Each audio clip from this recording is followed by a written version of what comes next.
just bought my playoff tickets. I literally almost bought mine. Well, I'm a season ticket holder, so they put them on Alright. sale, so season ticket.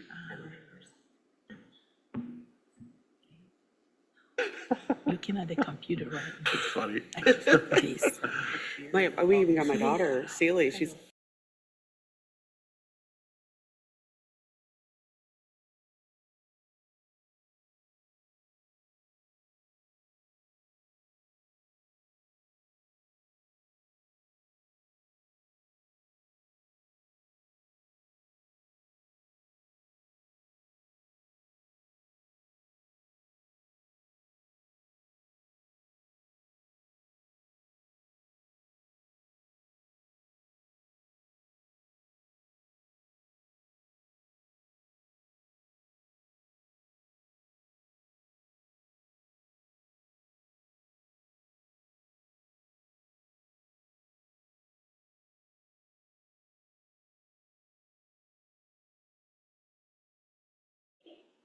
of the Mount Pleasant City Commission, Monday, November 25th, 2024, at 7 p.m. Please rise for the pledge. I pledge allegiance to the flag of the United States of America and to the republic for which it stands, one nation, under God, indivisible, with liberty and justice for all.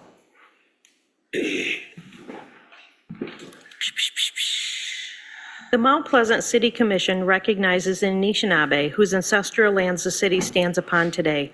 We acknowledge the Saginaw Chippewa Indian Tribe and recognize that the three bands of Ojibwe, Saginaw, Black River, and Swan Creek, have resided on this land for over 200 years. Our acknowledgement of the full history of the tribe and our commitment to be good stewards of the ancestral lands are an expression of gratitude and appreciation to those ancestors who came before us. We give thanks to the generous care with which the Anishinaabe and those members of the Saginaw Chippewa Indian Tribe of Michigan have given and continue to give to this land and our community. Clerk Bauk, please take the roll. Commissioner Bush? Here. Commissioner Chapman? Here. Commissioner Eke? Here. Commissioner Rollins? Here. Commissioner Wingard? Here. Vice Mayor Olsager? Here. Mayor Perschbacher? Here. We have a quorum. All right, since we have a quorum, is everybody okay with their microphones over there? Yeah, mine was like glued to the. We're just having a good time this evening. You guys are, okay. At this time, we're going to start our proclamations and presentations, and we're going to ask Manager DeSense to come forward to introduce CMU's president.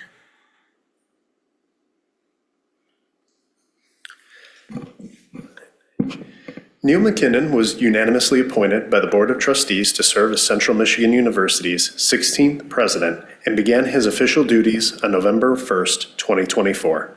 Dr. McKinnon brings more than 25 years of higher education leadership and research experience to CMU. He most recently served as Provost and Executive President of Augusta University in Georgia. Previously, Dr. McKinnon served as Dean of the James L. Winkle College of Pharmacy at the University of Cincinnati and Director for the Center of Rural Health at the University of Arizona. Dr. McKinnon received a bachelor's degree in pharmacy from Dalhousie University in Halifax, Nova Scotia. He also holds a master's degree in hospital pharmacy from the University of Wisconsin-Madison and a doctoral degree in the philosophy of pharmacy healthcare administration from the University of Florida, Gainesville. Dr. McKinnon and his wife Leanne have 3 daughters, Bree, Ashlyn, and Kaylee, and a mini Labradoodle, Bentley. With that, I present Dr. McKinnon.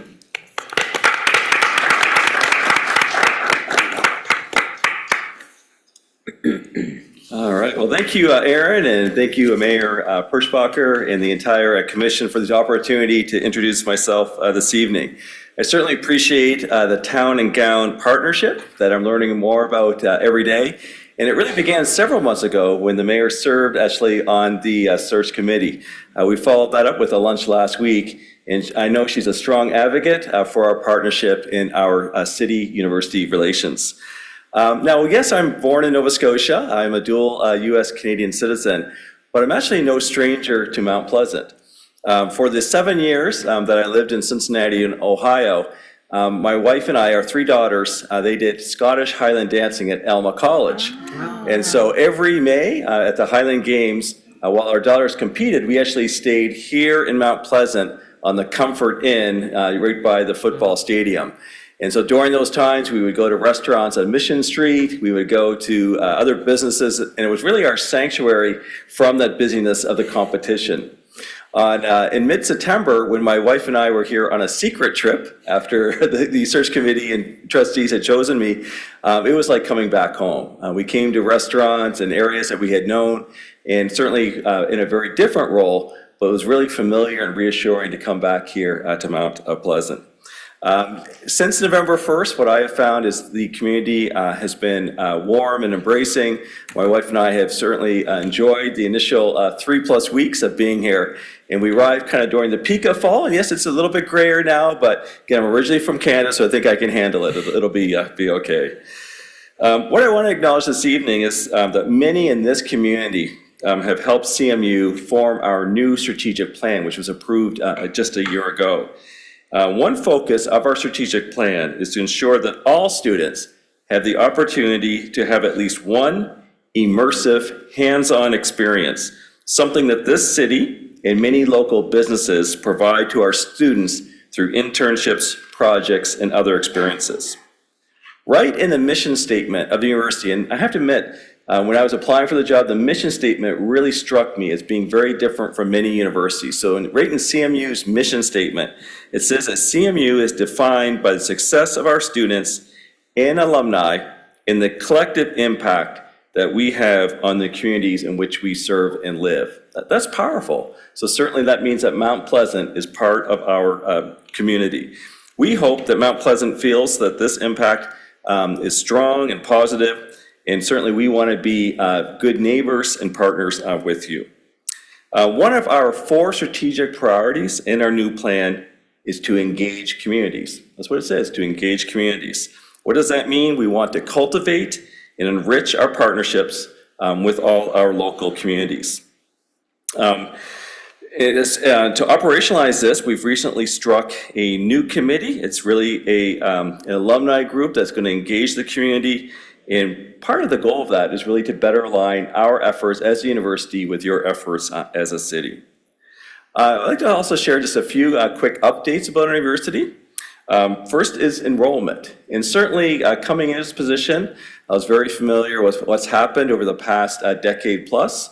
A decline in enrollment, which of course is concerning not just to the university, but also to the city because of the ripple effects of businesses and such. I suspect one reason that the Board of Trustees selected me as their next president is the last 2 universities where I've worked, I've been part of the leadership team that in those universities, the University of Cincinnati and Augusta, we've had record growth. This fall at Augusta University, enrollment grew just year over year 9.9%, the fastest growing university in Georgia. And yes, I know the demographics of Georgia and Michigan look a little different, but I'm confident already that we can turn things around.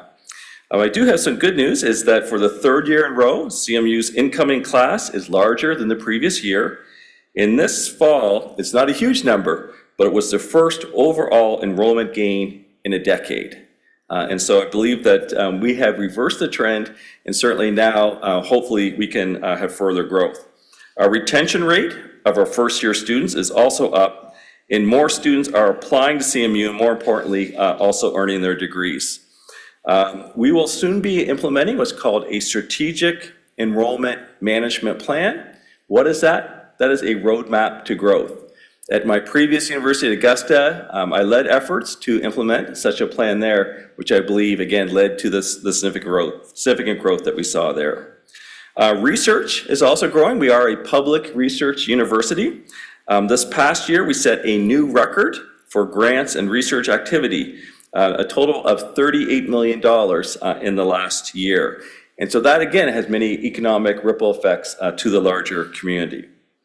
If you look at fundraising and advancement, I just want to thank those who may be listening or who have given in person.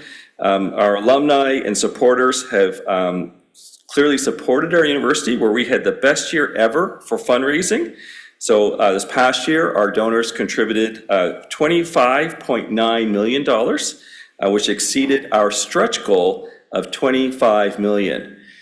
We are just about 5 months into the current fiscal year, and I can share with you that we've already exceeded our goal for this year, not even halfway into this current year.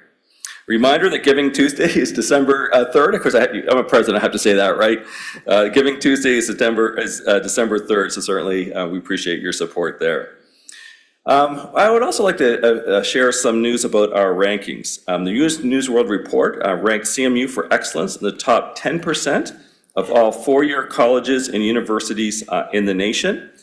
And just about a month ago, a company called F1 ranked every university in the country in terms of return on investment for international students. Return on investment. They had 4 different measures looking at return on investment for international students. I'm proud to say that CMU, we finished number 5 in that survey.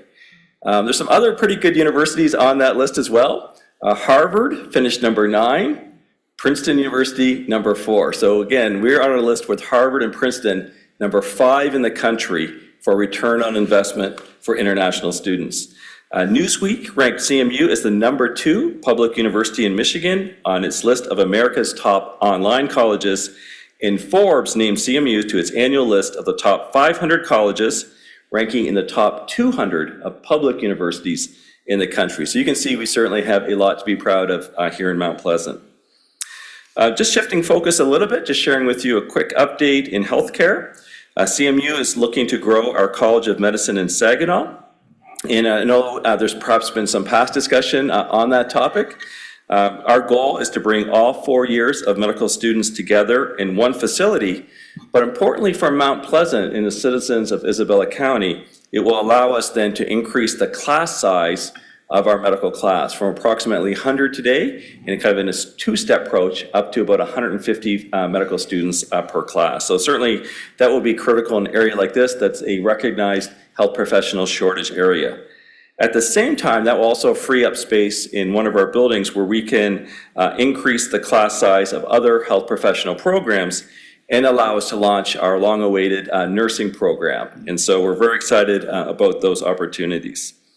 To make this a reality, we are planning a fundraising campaign because we'll be using external, not university resources to accomplish these things. So we're currently in the midst of planning that with more to come in 2025. So finally, I would like to conclude by saying I'm looking forward to working closely with our city and leaders. Certainly for us, it's a partnership that goes back decades. And one of my goals as the next president is to ensure that partnership thrives and grows and that we can be proud of each other. So with that, I'd like to conclude my remarks and then thank you for this opportunity to address the commission tonight. Thank you. Thank you.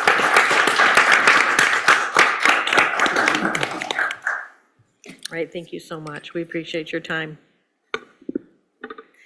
All righty, at this time, we have a presentation by our Public Works Director, Jason Moore.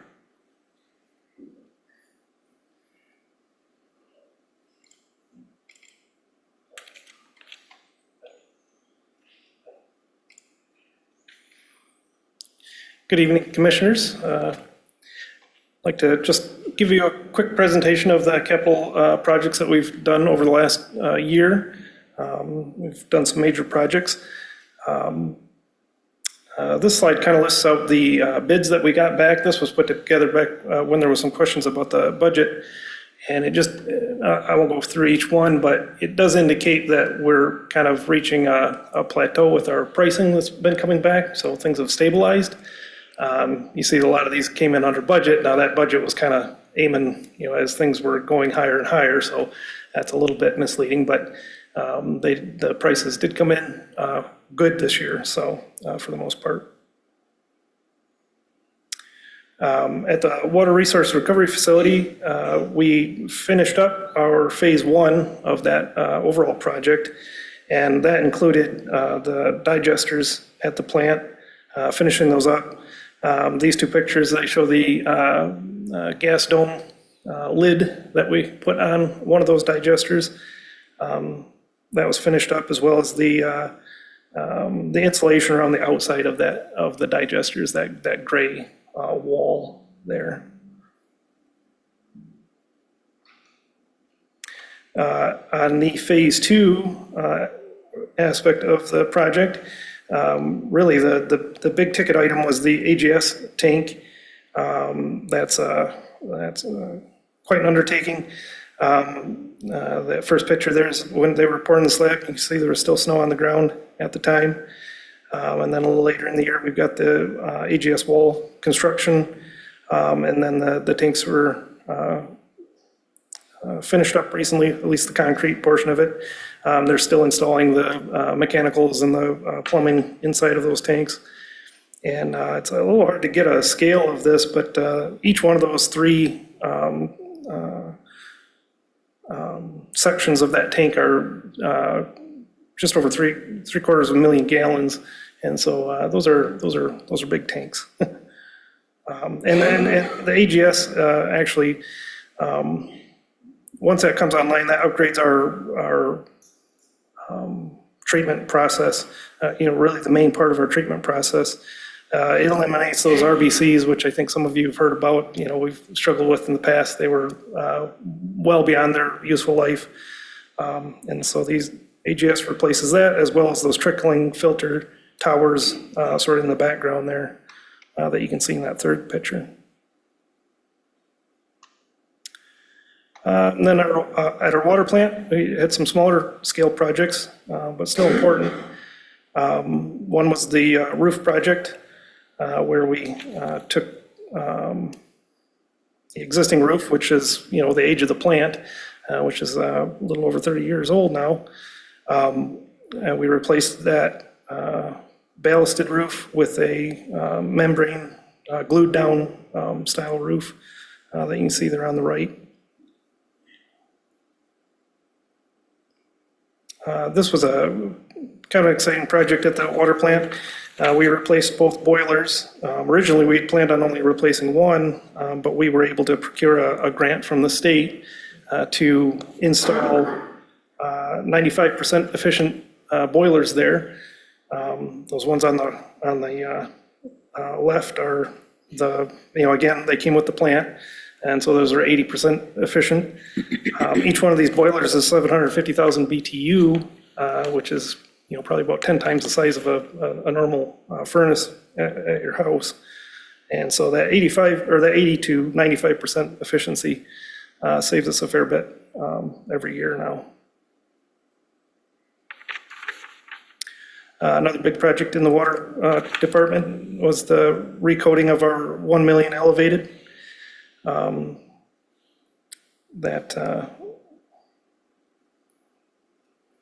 That tank looks pretty good now, and it should stay that way for around 15 years. We have to redo that, but that was a good project. We had our taxiway repaving and lighting upgrade at the airport. That included some base work, rehabbing the base, and then putting the pavement down and upgrading to new LED lighting along that taxiway. And in a way, this gets us ready for our big rehab project of the runway over the next couple of years. We'll be probably talking about that. In fact, there's something on your agenda this evening for the engineering on that. Town Center project, of course, you've heard plenty about this project, so I won't go over everything, but our engineering department did handle the design engineering as well as the construction engineering on that project, and so we're pretty proud of how that ended up coming together. And this is kind of before and after, sort of, during construction anyway. And then I've got a picture here of the new restroom facilities and then the nice green area that we've got now. 2024 road projects. This year was a mill and overlay year. Every other year we do mill and overlays where we'll bring a mill machine in and mill off 2 or 3 inches of asphalt on the roads that were scheduled for that year. And this was a year that we brought in the mill. So we've got a list there of those streets that were repaved. as well as a couple of thin overlays that were done this year as well.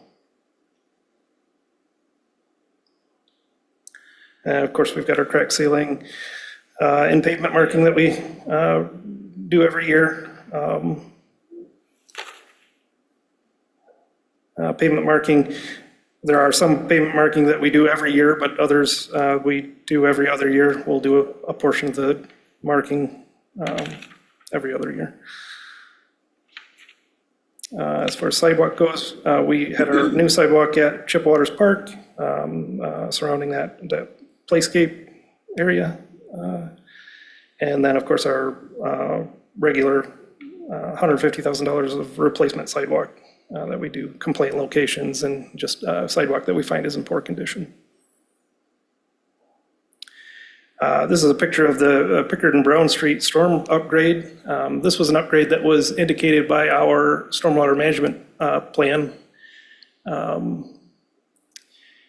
It was done by MDOT in conjunction with the Pickard Street project. It's sort of we got our stormwater management plan, master plan indicates that we should upgrade the line that goes down Brown Street. Since this is right in the middle of that, we thought it was a good idea to invest in upgrading that now while the street was under construction, rather than have to do that a few years down the road once we look at upgrading the rest of that. Just some other water utility work of note. We did our lime removal. We've been doing that annually for the last 3 or 4 or 5 years now, I think. We've got, that project went pretty well. We've got the one pond almost empty. We also did a high service pump rehab, high service pump number 2, and of course our annual meter replacements that we always do. Just run down on some of the street department work. I actually got on the slide, the right-of-way tree inventory being completed. That was done last year, but we have been keeping that up to date as we replace trees in the system. And then there's just kind of run down the general work that the street department does. Street sweeper, this I think is the first year that we had the full year where we got our new street sweeper. And that's been good. It runs a little quicker than our old one, so we're able to make more passes in the overall street system.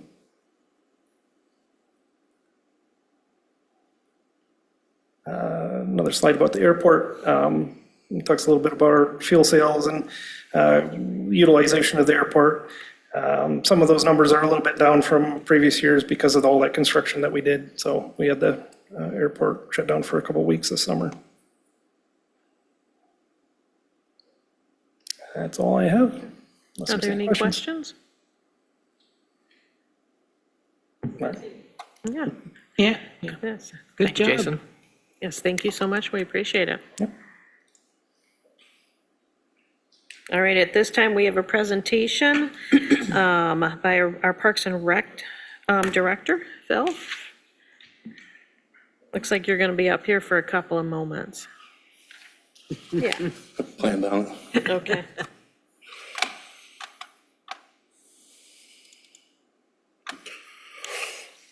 So the first one I'm going to do is a review of our Parks and Recreation, or Recreation Needs Assessment.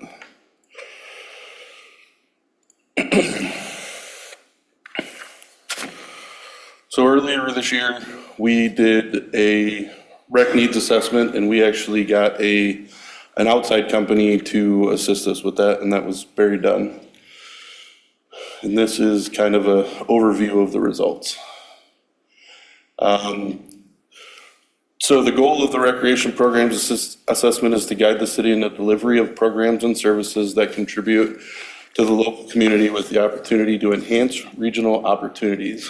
With those sound purpose focused on programming, the plan provided the department with the following: a systematic program analysis, assessment, and evaluation process that will guide the city in current programming efforts as well as the needs of the future, identification of the program categories, programming gaps, and the future programming considerations, Guidance to the city determining the most effective and efficient programs and the delivery of those programs. The purpose was used to determine parks and recreation priorities for the community.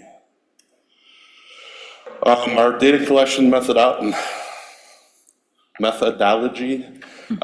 we used a survey company to mail a survey packet to a random sample of households in Mount Pleasant.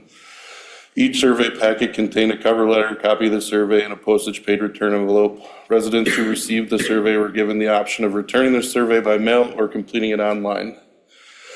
The goal was to collect a minimum of 300 completed surveys from residents. The goal was met with 326 completed surveys. The overall results for the sample of 326 households has a precision of at least plus minus 5.3 at the 95% level of confidence. So when we first started out, and I actually think this was right before everybody started receiving surveys, the Barry Dunn team met with various stakeholders throughout the community. That included the public schools, CMU, the tribe, the library, and then there was a few other organizations that we work with that we brought in for feedback.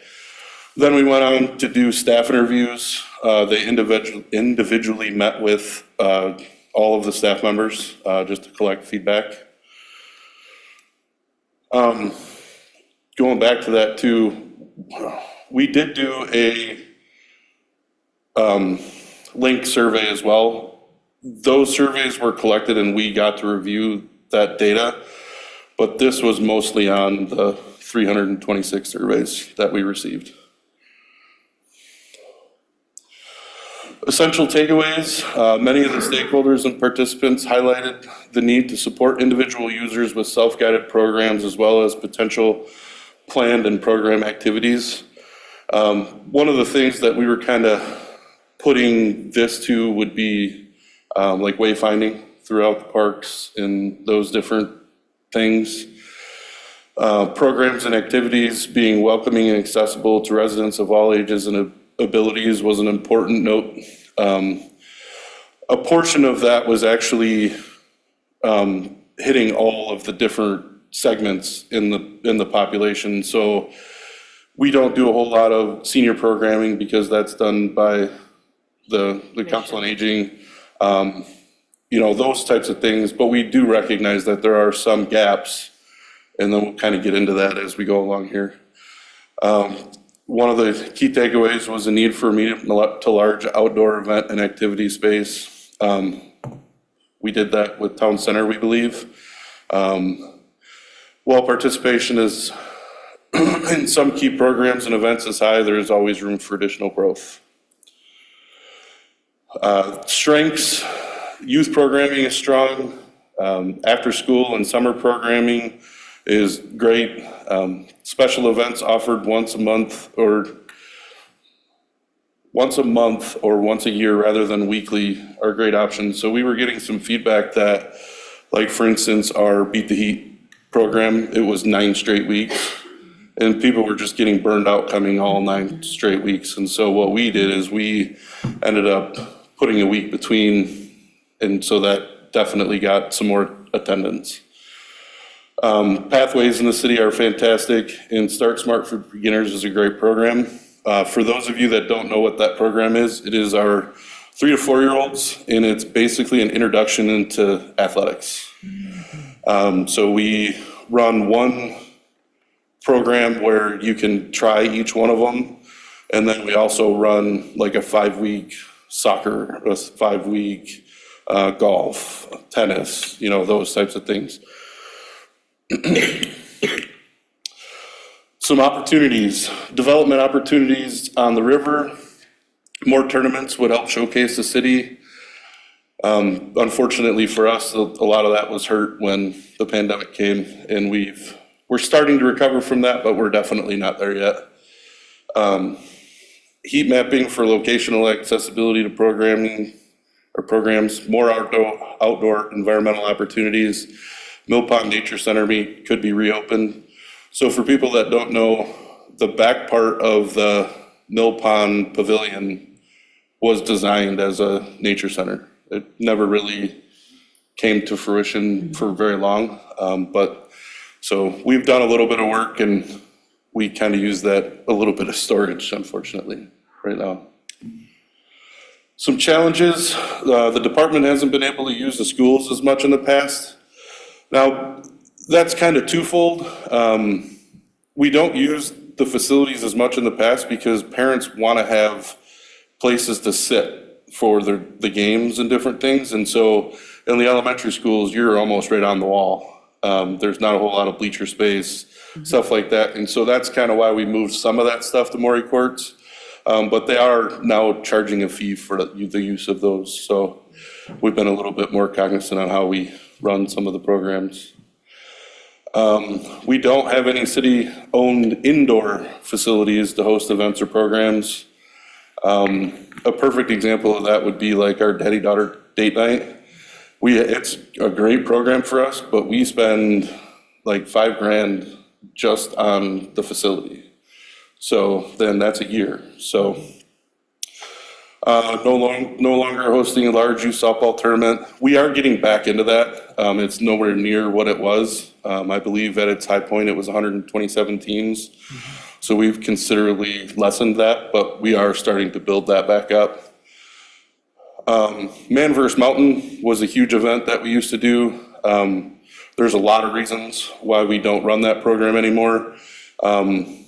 And one of it was just burnout. We had basically 2 staff members that did the majority of that work. Both of those individuals are no longer here, but there's a lot that goes into it that it makes it a little difficult for one person, 2 people to do. City does not offer anything for seniors, which again is a little misleading because we do have programming, it's just not done through us. And one of our big things is not enough coaches for programs. We do seem to always get it, but it's more and more like pulling teeth trying to get people to step up and coach. Challenges. One of our biggest challenges, CMU students leaving for the summer creates a void in staffing and activity participation. That makes our summers pretty difficult because if we could do everything during the school year, we would have plenty of staff, plenty of volunteers, all that for all of our programs. No evening gatherings for young adults.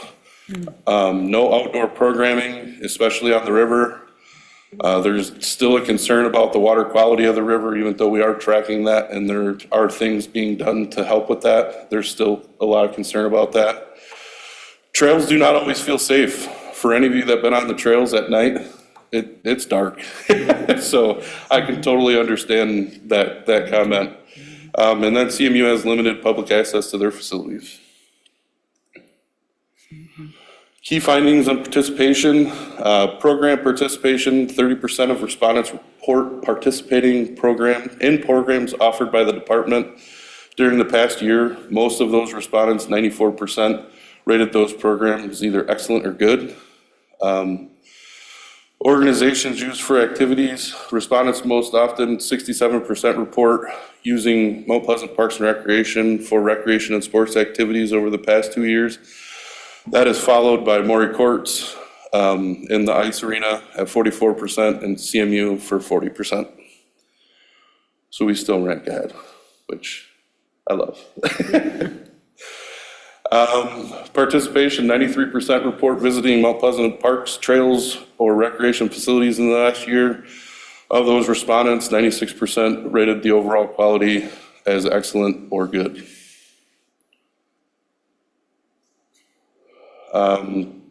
The highest percentage of respondents, 83% report participating in the farmers market, 41% in the Christmas celebration, and the most satisfied were with the quality of the daddy-daughter date night at 78%, Will Run 75%, the Easter event at 53%, and the Max and Emily's concert series at 53%, which we are very happy to have that back.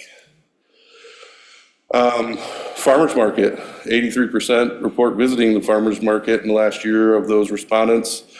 63% most frequently visit on Thursdays. Fruits and vegetables at 96% are The main reason, plants and flowers are 62%, farmer-made goods 58%. And then one of the ones that we were pretty happy to see is the food trucks at 55%, especially with the new addition of how we put the food trucks at the end of the market. So they actually have a place to sit and attend. So that was good. Peak programming. One of the respondents who report to participating in the program, 26% report participating in peak, which is offered at local schools. Communication methods. Respondents most often report that learning about the city programs, parks, special events, and activities via Facebook at almost 60%, city website at almost 50%, and word of mouth at 49%. Most respondents prefer to get information from Facebook or the city website or an e-newsletter. When we asked what was the barriers to use, 41% not knowing what's offered, 31% with busy schedules, and 21% were for individual activities. Community needs. 35% reported community events, performing arts and culture programs, and fitness and wellness programs, both at 22%. Nature and environmental programs at 18%. These were placed as the highest priority investment. 30 from the list of 32 amenities, the top 3 priorities for unmet or partly met needs are outdoor swimming pool and water park, walking and biking trails, and park and restroom buildings, which we were a little surprised on. So we are definitely moving in the direction of still adding more, but we definitely were a little taken back by that. Was park location maybe part of that? Because there's often was park location part of that? Because there's often the comment that we have beyond excellent parks on, this side of town, and then on the other side of Mission, we have just like excellent parks. We do have that. We do hear that all the time. Right. It was not Right. specifically No, mapped out during no. this, but Right. I mean, we're aware of a lot of that. Obviously, we try to do what we can, especially with putting the community garden over there, Yeah. those types of things. So that's been a nice addition. Are you ready for more questions, or? That's fine. You can ask them as we go. Because, so coincidentally, a couple days ago, I emailed some of my commissioners. I am really curious, largely in the light of Michelle Sponsler retiring, that is a key component in our city network of events, basically. And I know we had asked staff previously to kind of let us know, keep us what's in the loop for the town center specifically, knowing that there's going to be a lot of eyes on that project. So one of the things I emailed the commission about was, and we could look at this like possibly, so what type of job description are we looking at for Michelle's new position? Because I think that like the barrier here that says that we just don't know about it, I guess that was on the last screen. I mean, that's what you hear from everybody all the time. And there is stuff going on in Mount Pleasant, we just don't hear about it. I went to the Broadway on Friday night and saw Star Wars and Anishinaabe. Oh my gosh, I thought that theater was gonna be packed. It was an amazing experience. It was only maybe 20% full, and the next day, nobody had heard about it. So I just think that there is a crucial need in this community that, like you said, offers programs in other areas, like offers programs at the, the Commission on Aging, and we know that the Saginaw Chippewa Tribe offers lots of different events. Different agencies within the Saginaw Chippewa Tribe offer different events, not to mention all the private businesses that are offering events, not to mention, I mean, CMU, I haven't even didn't CMU. So I just feel like there's a crucial need for somebody in our community to just pay attention to everything that's going on and put it all in one place. And I think that's the city's responsibility. So I'm just wondering if when we look at hiring somebody, when we look at what events are going to be happening in our community, I just think that needs to be looked at as part of the job description. I mean, it goes in line with our mission of cooperation with these other agencies, and we just need somebody paying attention for the rest of us. Yeah, that's one thing we definitely can agree on. We have been doing a better job in the department of trying to find those unique opportunities and starting to put those things out on Facebook as partnerships, especially things that are done within the park system and things like that. But coming out with some of this feedback, we're recognizing that, you know, even things like Outreach or For Art's Sake, Right. or the Council on Aging, or, you know, like all these things that are offering these opportunities, I think we could do a better job of getting that information out along with our current offerings. So that's one thing we're talking about. We're not sure exactly how we're gonna put that together, you know what I mean, as far as that goes. But I think having that one voice essentially helping to guide people in that direction is the way to go. I mean, I can see it almost being like a committee opportunity too, like a, you know, culture committee. And I'm not one to really get excited about committees, but I do feel like this is something where some voices, you know, multiple voices would be helpful. It also would be a stellar opportunity for, you know, if they're for a CMU student. I mean, they've got recreation, they got event planning programs, business management programs. Be a great internship opportunity just to, and I mean, somebody who's going to be social media savvy and collect all that data. Yeah, thanks for the feedback. Population. So when we went through this, we basically tried to benchmark us against other like Midwest cities. And you can kind of see here, we're above the median, but below the upper. One of the big things to take into consideration when this happens is even though we're a population of 21,149, we have approximately 62% of all of our programs outside of peak, of all of our programs, those individuals come from outside the city. So we're not only serving our community, but we're serving the community around us as well. So that's pretty interesting when you start looking at what those numbers actually mean. When it comes to peak, we're closer to 50%. But you know, that it's still kind of eye-opening when you start looking at those numbers. Workforce, we're closer to the lower percentile on this one.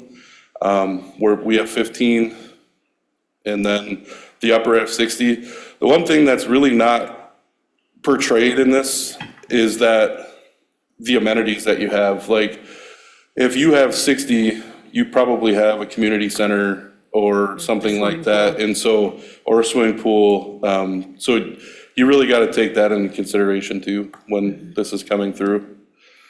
Our capital and operating budgets were below the lower, but once again, when you're looking at the $40 million, you're talking swimming pools, you're talking community centers, you're talking all these other things that will push that number up really quickly. And then for our capital too, I mean, obviously that fluctuates quite a bit depending on the year, because it wasn't 108,000 this year or the last 2 years, so. Expenditures and revenue, our operating expenditures per capita is $76.49.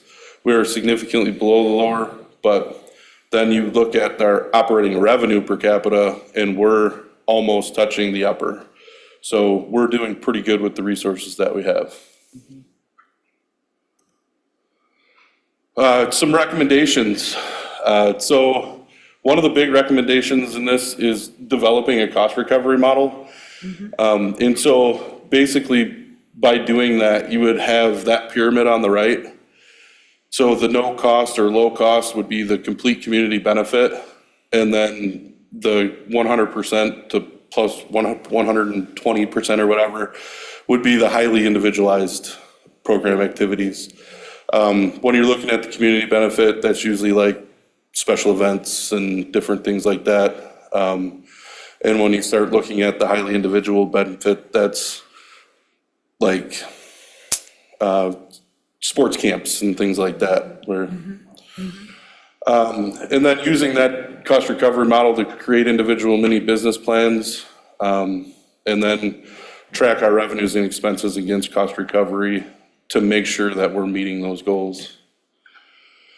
Some other proposed initiatives, create and leverage partnership opportunities to grow programmatic inventories. That goes back to what we were just talking about, reaching out to those other community resources and seeing what they're doing and try to lump that into one big resource, I guess. Considering expanding general program menu to better align with community feedback, special events, arts, fitness and wellness, and nature programs. That could be something as simple as hosting some of these fitness classes in the parks. That's one of the things we're looking at. From the nature programs, we are actually looking at moving forward with a archery program, which we believe would be huge. It's one of the things through my state association that is just going crazy. And so we're looking at how we can provide that in concert with CMU, because they actually have a archery facility on campus. Some more proposed initiatives, establish metrics for the measurement of department goals, such as program cancellation rate, program marketing, new programs, residency status changes. Another one which would be a big one for us, is Institute of Program Lifecycle. So essentially what this means is you have the introduction, like if we start that archery program and that would be the beginning, we get it to just say 50% of what we believe our capacity is the first year. As long as that stays at 50% or keeps growing throughout that, that would be the stage that you would want to live in. That's a stage we pretty much live in most of our athletics programs, and then our peak program as well. And then should that ever drop below a certain threshold, then we would look at either discontinuing it or changing up something. So that's one thing we're looking at as well. The primary objective of the recreation programming assessment was to evaluate participation in our programs and analyze feedback received from the community. The recommendations and actions are based on statistically valid survey results and input from the community, focus groups, and stakeholders. In order to balance the need with opportunity, the Parks and Recreation Department now has the tools available to establish core programs based on feedback, demographics, and trends within the industry. All right, are there any other questions? Yeah, I have one. Please speak into the microphone. I have two. I can just swallow both of them. Okay, thank you for this robust presentation. I appreciate all of this. So I also appreciate your recognition of the challenges, which is really staffing the programs. So I'm thinking in terms of a large-scale special event. Yeah, I'm supportive, and given I am. So the next presentation is on the large-scale special event. Okay, then so. I should just wait. Okay. I will just wait. I will just wait. That will have a little bit more information specifically on that. I know that they are toggled, but I'll wait. Maybe, when you do that, I might give me you might resolve Okay. my it's not a big problem, but I'll wait. Okay. Commissioner Wingard? Yeah, just two small things and everything. Maury Courts charges fees. Isn't Maury? I thought Maury Courts was like a government-led initiative, like a corporation. No, it's a private entity. Privately. Gotcha. Okay. It's a foundation. It's a foundation. Gotcha. I thought it had government backing anyway. Anyway, never mind. How do we promote? Is there any thoughts or has there been discussions about promoting students from CMU students staying in the local areas? Is there any? Have you had conversations at all with Central about strategizing ways to promote them staying in the local area at all? So we haven't really got super deep, but we do partner. I go to CMU quite a bit and do presentations and sit and listen to presentations and things like that. We are trying to bridge that gap, especially in the RPL department. But all of our peak staff basically are CMU students for the most part, and they're in the education program. So we do have that for workers. The hard part is, how do we keep them here for if they don't have jobs? You know what I mean? And so it just depends on how we get that. We can only take so many in our programs as well, so, Okay, thank you. yeah. Commissioner Bush? I was going to ask the same question that Mr. Commissioner Wingard did, but I was going to couple that with, so I noticed that you weren't asking the commission for more budget, but it certainly sounds like you're providing, there's some things that more budget would help and that we are operating below budget, is that right, is what it sounds like? I don't know if you can really frame it as we're operating below budget. I'm not a mather.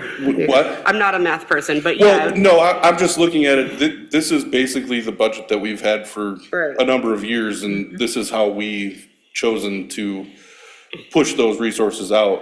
Now, should that ever come up and we have the opportunity to have more budget and things, there's still certain issues that we will have as Sure. far as getting, right now, the rec staff, basically, we have 3 recreation coordinators, one of which is full-time in peak, that takes up her entire day, every day.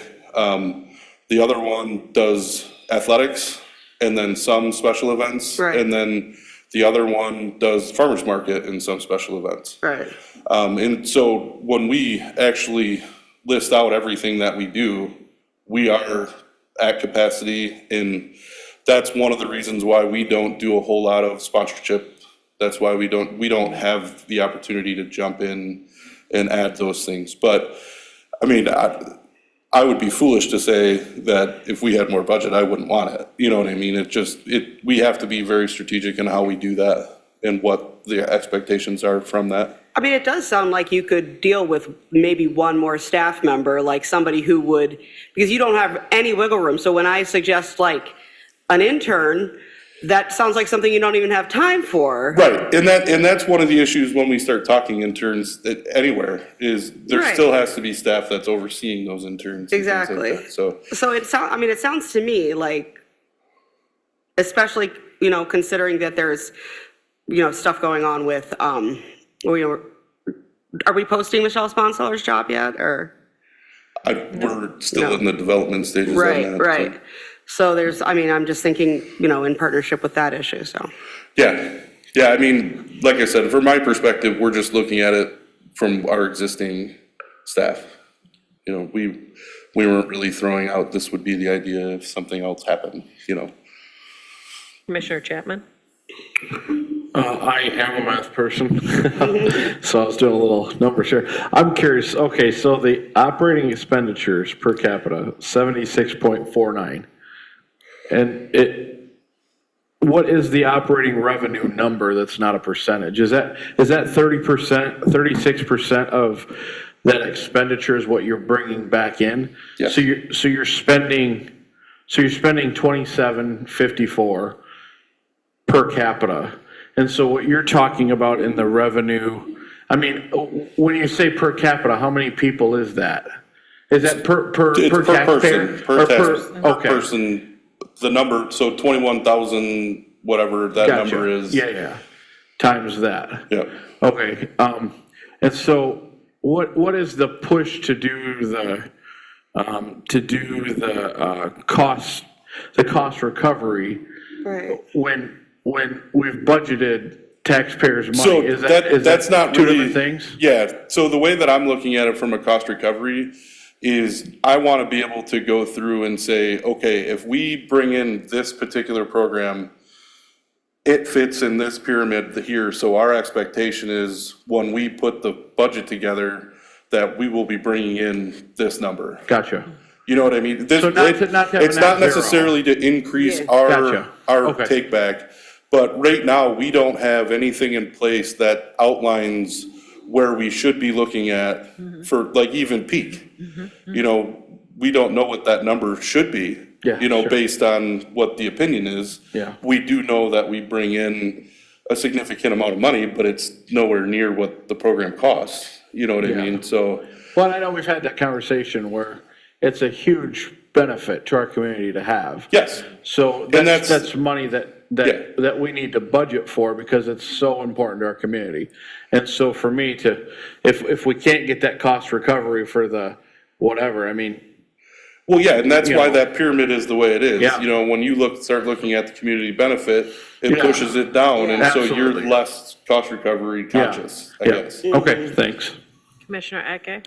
Okay, so Commissioner Chapman just sort of tickled part of the question that I was going to ask you. So hopefully, when you start talking about this large, event, or special event, that might help, because what I'm hearing, or at least what I was thinking of, is the question of sustainability. How do you sustain this program so that it's not devouring, internal budget? We don't necessarily have to have any, make any profits, but at least it ought to be self-sustaining, enough that we can continue it beyond a year or two, and that's where I was trying to go with. And we'll get into that a little bit more once we get into the presentation, but just as a point of reference, when you do special events, the objective is not necessarily to bring in cash revenue. When you start looking at that, you're looking at your tourism dollars, your other, the peripheral things that add to that. So Trying to have a good time. that's how you I kind of always look tell at it. people I don't go on vacation to save money. Yeah. Yeah, I understand that. Nevertheless, it brings some money Yeah, that and can that- still be reinvested. Again, Yeah. I'm not saying it's going to bring revenue that will, Sustain it. sustain, but it ought to, bring something in that at least will go towards sustaining it. And Yep. at least, that way, and part of sustainability for me is not just simply in terms of the funds, but that it's not a project that we start today and then just drop it off. Right. The sustainability is that it goes on for quite some time, and people then know that it's happening and bring other people over and over and over to, attend the events. I think we're probably on the same page. I'm just gonna Yeah. wait for you to do your presentation. I think we'll allow him to go on to his next presentation. That's what I just said. How do I get that back up?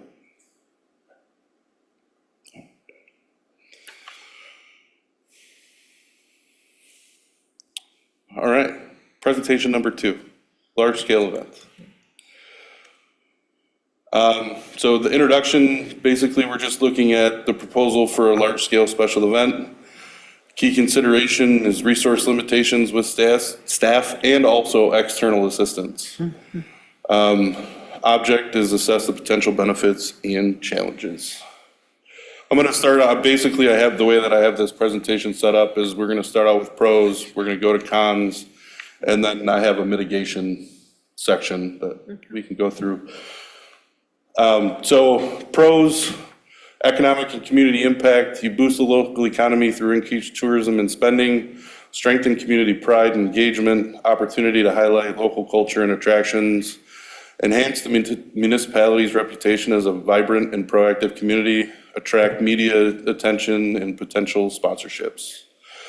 Revenue generation, potential for revenue through vendor fees and sponsorships, establish recurring event so that eventually that event would grow over time. Encourages collaboration among residents, businesses, and organizations, provides a platform for diverse groups to showcase talents and culture. Cons. Current staff may face burnout or reduced ability to manage existing programs. Limited external assistance could result in unmet expectations or operational challenge. Financial risk is initial investment will most likely exceed the revenues, at least in the first few years. Uncertainty about sponsorships or attendance. Just for a point of reference, I put this second part, the cost for artists, in there. So this is just for the cost for artists. So that local through 500 to 3,000, regional 5 to 10,000, national 25 to 50,000, top national 100,000. That is just to book the person. That doesn't include all of the stuff that you need to get that person here, to house that person, to keep that person happy, but also, you know, the sound, the stage, the different things like that. Logistical challenges, difficulty in coordinating large-scale event planning with limited staff, risk of safety, security, or compliance issues if under-resourced, potential neglect of routine maintenance due to focus on the event. And basically what I mean by that is we would pull people off of what they're currently doing to do that. And that would be across the department. That wouldn't just be for the recreation side. It would impact the park side as well. Smaller programs may suffer due to the event's demands, similar to the last one.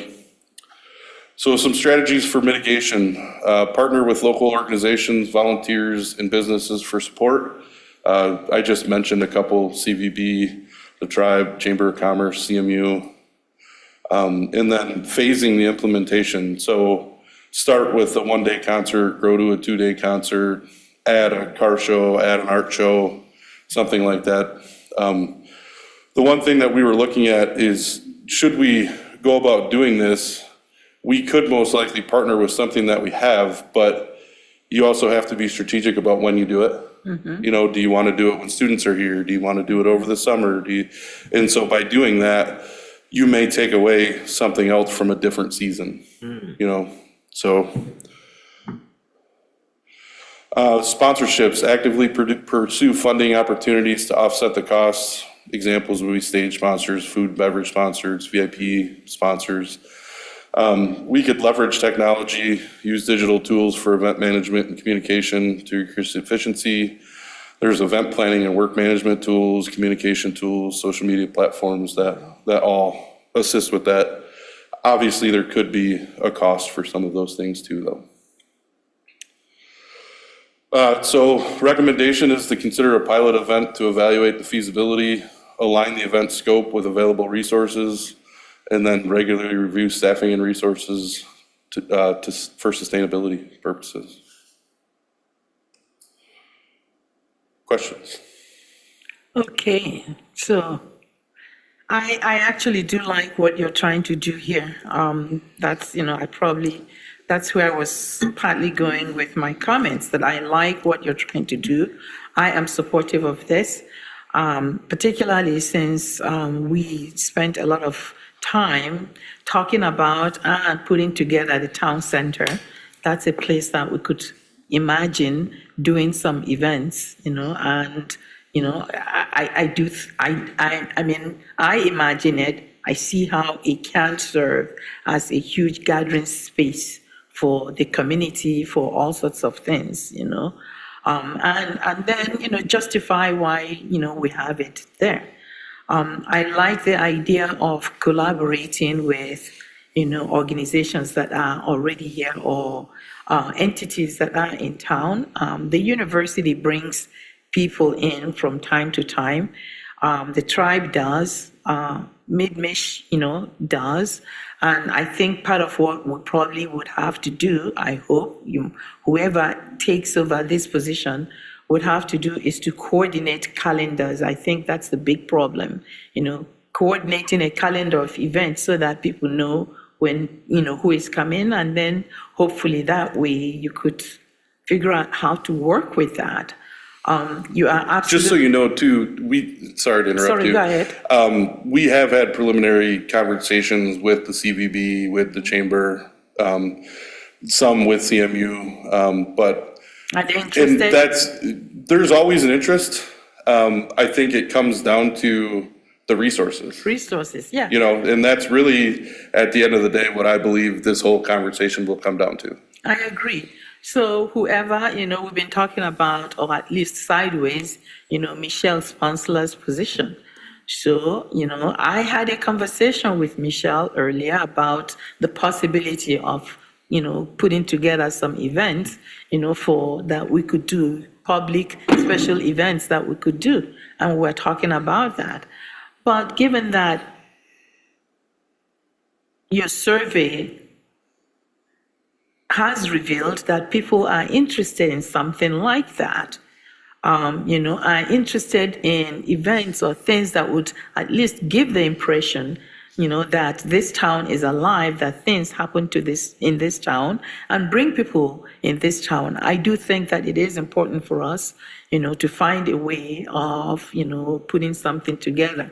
I don't know, you'd need resource in terms of personnel, but you'd also need resource in terms of, Dollars. Yes.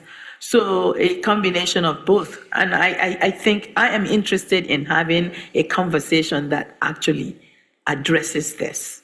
It's probably not going to be right now, but I am interested in having a conversation that addresses this, and then so that we can find a way of moving this forward. I will support you with this. I know I always ask questions of you, but you have my support here. All right, Vice Mayor? I just have a couple questions. Does the Parks Department partner with either the Max and Emily concerts or the Beer Fest, or are those separate? So we help out like with barricades and trash and things like that, but we don't assist with day of. Like we don't go out there and help them with crowd control or anything like that. Okay, for both of those? Correct. Okay, Yep. Basically, any of, like, even the art festival and those ones, the car show is a good example. They got the home builders show or the auction. They got the chicken dinner. We help a little bit with logistics beforehand, but we tend not to overly assist Okay. just because of resources. all right, thanks. Commissioner Wingard? As far as like a large-scale event, with the idea of talent buys and everything, it seems like the internal idea might be leaning towards more like a large concert type event and everything, but kind of like conversation among staff, like thoughts on that and everything of what that might look like as far as an event? We really haven't got too far into the weeds, but music is always the easiest way to start it. And so when you take that musical act, that gets the people there. And then all the other things going on is what keeps people there.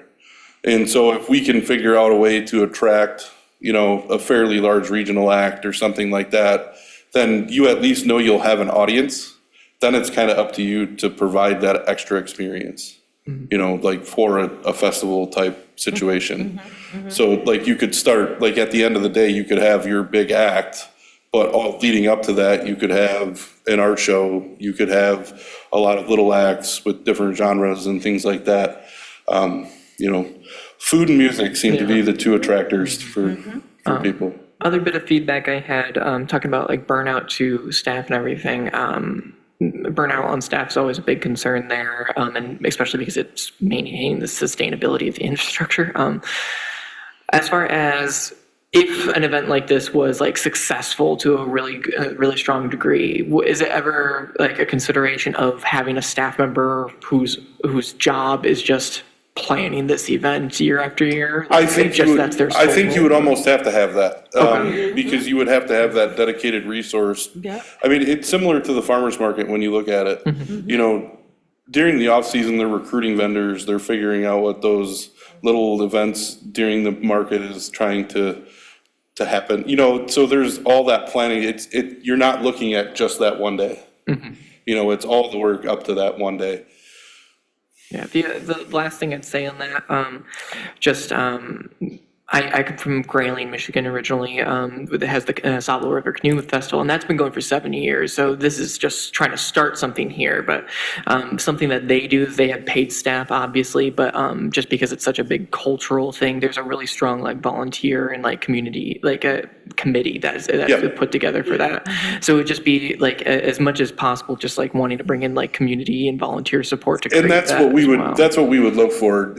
The way that we would look at it is that one staff member, whoever that would be, they're kind of just the conduit to make sure everything's going through one voice. So you don't get people off on a tangent, like, okay, well, you go handle security, or you go handle the music, or, you know what I mean? So that everybody's on the same page and on that big picture outlook. Cool. Commissioner Bush?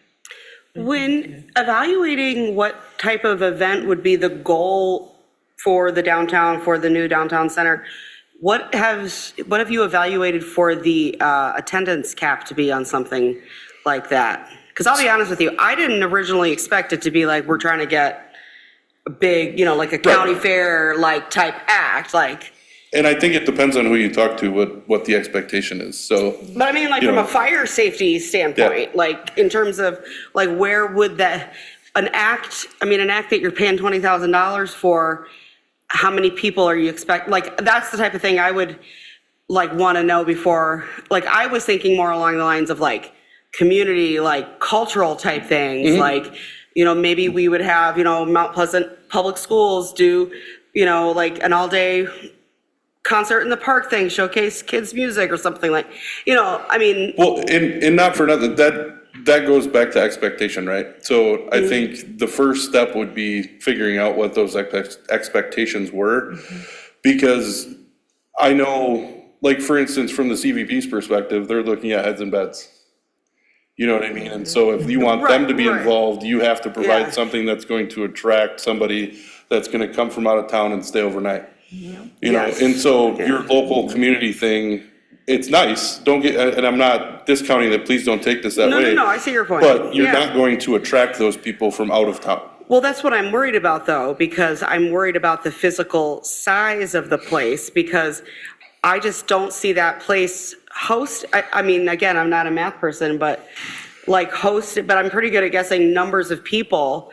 And like, for example, I know that like the Mount Pleasant High School Stadium seats just under 5,000 people, and you're not getting as many people in downtown Mount Pleasant as you can get at that stadium, like not in that area.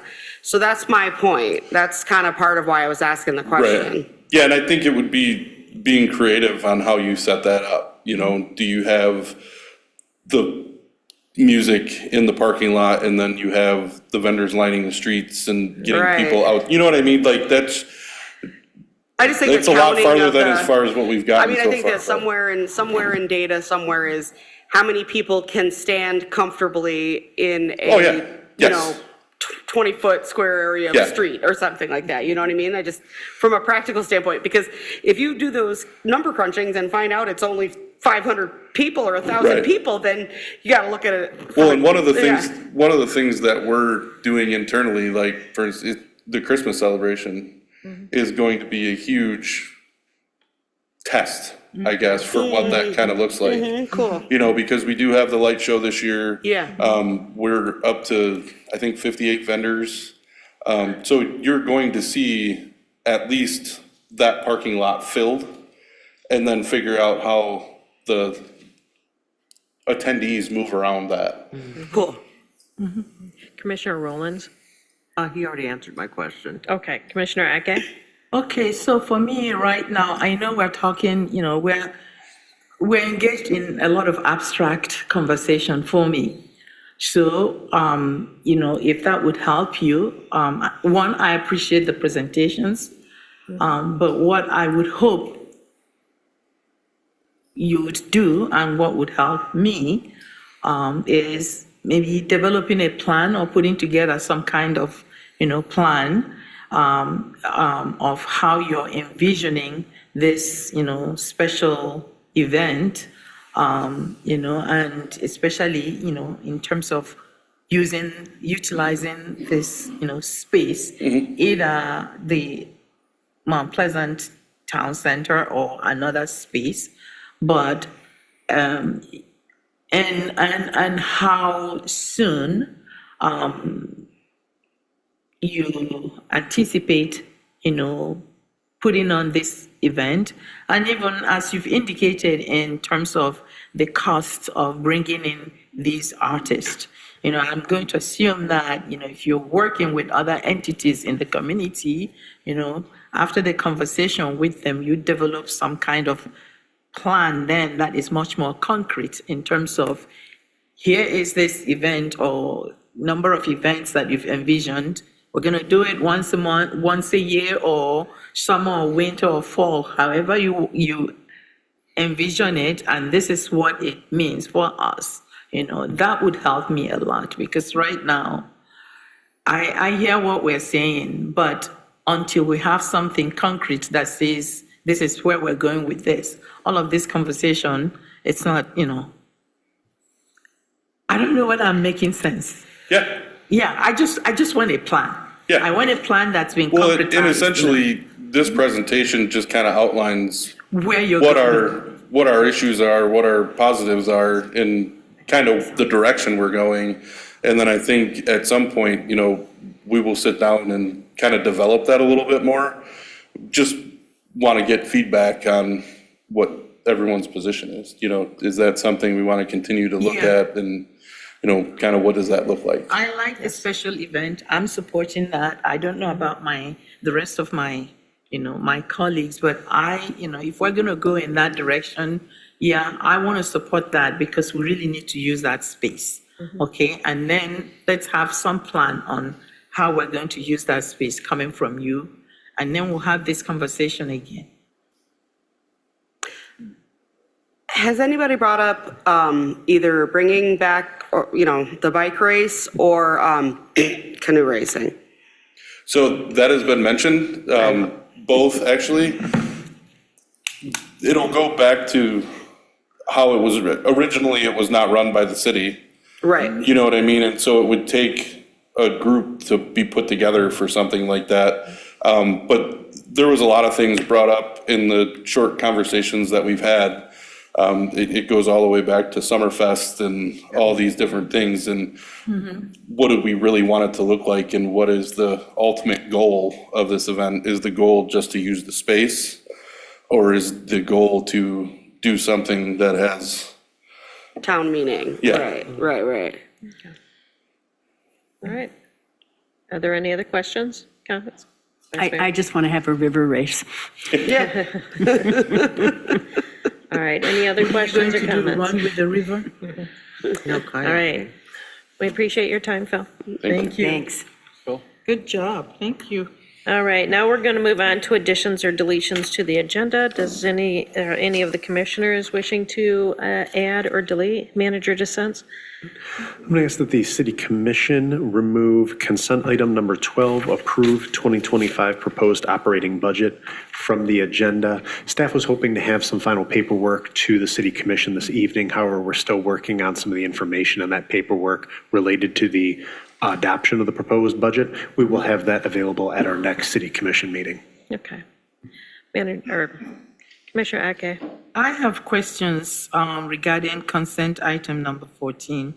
So, and if I have questions and there isn't anyone here to address it. Do you want to move it into the agenda? Because we'll get to that in a minute. Yes, I would like to move it into the agenda. Okay, so we'll do that when we do the consent items, to Yes. move it into the Yes. agenda. Yes. Okay. Are there any other additions or deletions? Just curious, for the additions and deletion of approved 2025, do we need to have a motion or anything like that? So- Or are we just good to just strike No. it and revisit? Okay. No. Okay, so I'm going to ask for a motion to accept the agenda with the removal of that. I move that we accept the agenda with the removal or the modifications. Or item 12. To consent item 12. Removal of consent item number 12. Second. All right, we have a motion and a second. All those in favor say yes? Yes. Yes. All those opposed, no. Motion carries. We will continue with the agenda with the removal of number 12. At this time, we have public input on agenda items. You may step to the podium. You'll be asked to state your name and be given an address, and you'll be given 5 minutes to speak. This is on agenda items. If you're joining us by Zoom, you may use the raised hand feature or *9 if you're joining Zoom by phone. You'll be asked to state your name and address, and you'll be given 5 minutes. Is there anyone on Zoom tonight?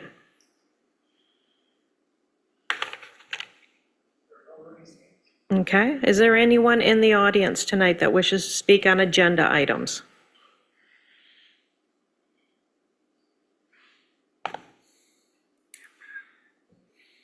All right. Once you state your name, I will start, your name and address, I'll start the timer. Sure. Bill Gerstlauer, 1514 East Gaylord. Just a quick suggestion, we're looking for some special event kind of thing. I'm wondering if we considered maybe some like scavenger hunt, where we were gonna get, maybe we could pair students when they come back with, residents of the town, maybe some Chippewa people, and we could go, basically all pair up kind of thing, maybe one from each group or whatever, and we could go to the casino, we could go various places in the city to find things. It'd be sponsored by the restaurants, businesses, that would give the students an opportunity to meet, come downtown and see what the city has, and people to actually go into the campus and see what's going on in the campus, et cetera. Just my suggestion, something like that maybe. Thank you. Thank you. Is there anyone else that wishes to speak at this time? All right, seeing none, we are going to close the public input on agenda items. We're going to move to the receipt of petitions and communications. Manager dissents. Receipt of petitions and communications this evening includes receipt of the third quarter investment report and minutes of the Planning Commission from October. All right, thank you. We're moving on to consent items. Are there any consent items that the commission would like removed from the consent item and moved into the regular agenda? I would like to move consent item number 14 into the regular agenda. Okay. We will move consent item number 14, and we'll place it under new business Okay. after the discussion of the city manager evaluation.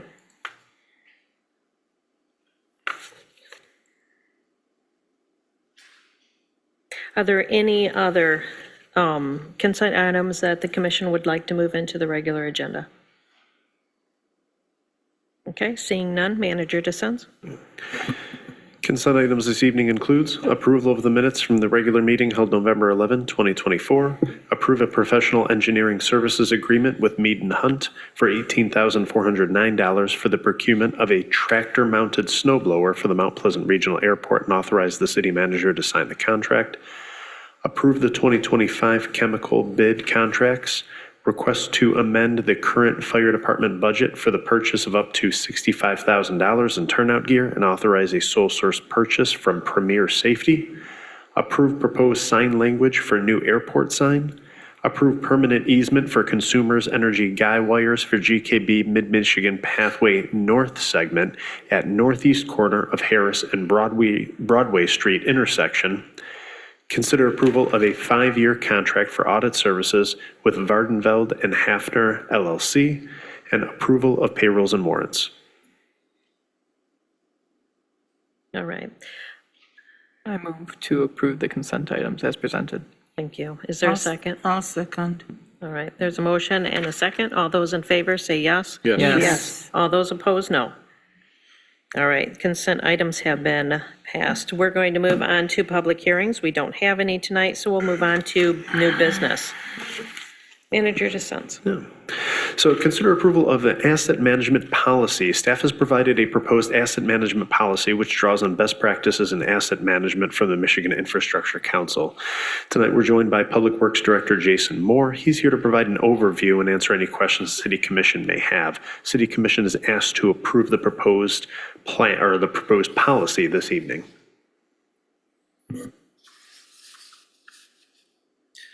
Hello again, Commissioners. So this policy is sort of one of the first steps when you start down an asset management path as a city. It lays out a framework for how we ought to tackle those larger purchases, how we ought to maintain those things, how we ought to inventory, keep track of ratings and things like this. In the memo I provided, I kind of used our street system as an example.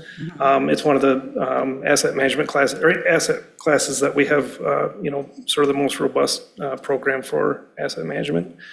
And so it talks about things like when you're looking at the life cycle of the asset, you ought to use the most cost-effective way of treating that asset.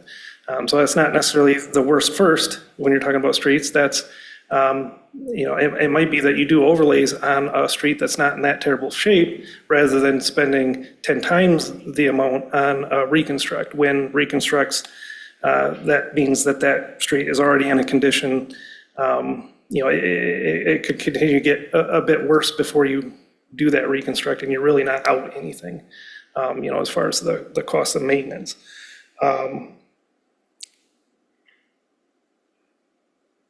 Yeah, so that's kind of what the policy does. It has things in it like that you ought to have an inventory of your assets. That's pretty obvious, but also that you ought to have some sort of mechanism for rating those assets, and that you ought to look at things like criticality. And so if you've got assets that are more critical than others, then those should rise a little higher in the list when it comes to making sure that they're maintained. So yeah, if there's any questions, I can try to answer them. Vice Mayor?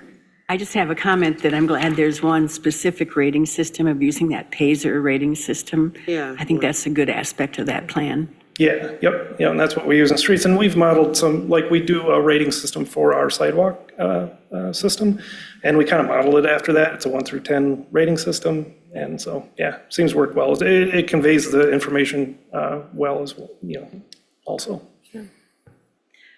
Commissioner Eke? I'm curious, on number 6, continuous improvement.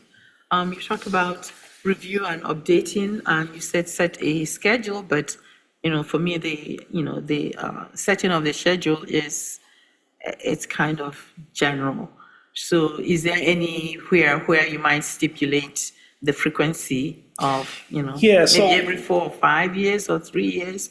What have you I done think in the that's- past? When you get into the actual asset class, so streets you might have a certain schedule for, whereas sanitary sewer pipe, you might have a different schedule. Okay. And so this kind of lets you know that, hey, we ought to be doing that, and then we can get into the details, like, it also talks about level of service. Okay. That's another thing that, depending on the asset class, you're gonna All have right. different levels of service. Thank of you. course. Commissioner Wingard? Yeah, so anytime we're adopting a policy, oftentimes it ends up formalizing of a lot of unofficial practices and everything that are out there. So we've been doing stuff we just do things we've done things this way for a while, but now we're going to put it into writing and again have that formalized process.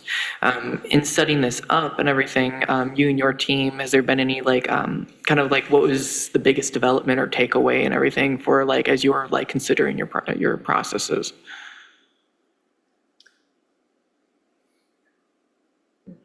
I think that's probably the biggest takeaway is just that these things need to be formalized. We've operated, like I say, the street system, we've been doing that almost since I started the city more than 25 years ago. So we've always done that, but getting it on paper is really important. And then laying out, being very precise with setting out a plan for the different asset classes is important. Like I say, we do a little bit of it with sidewalks, we do it a little bit with sanitary sewer mains, but that's the hope, is that we can move forward with formalizing those things, and this policy allows us to do that without having to backtrack, and this kind of sets that framework. So, Gotcha. Thank you. Yep. Thanks. Are there any other questions or comments?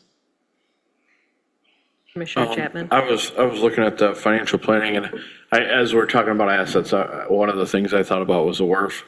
Obviously with the amount of money we've put in there, I don't know if things are more expensive or the older stuff was actually more expensive because it's harder to get.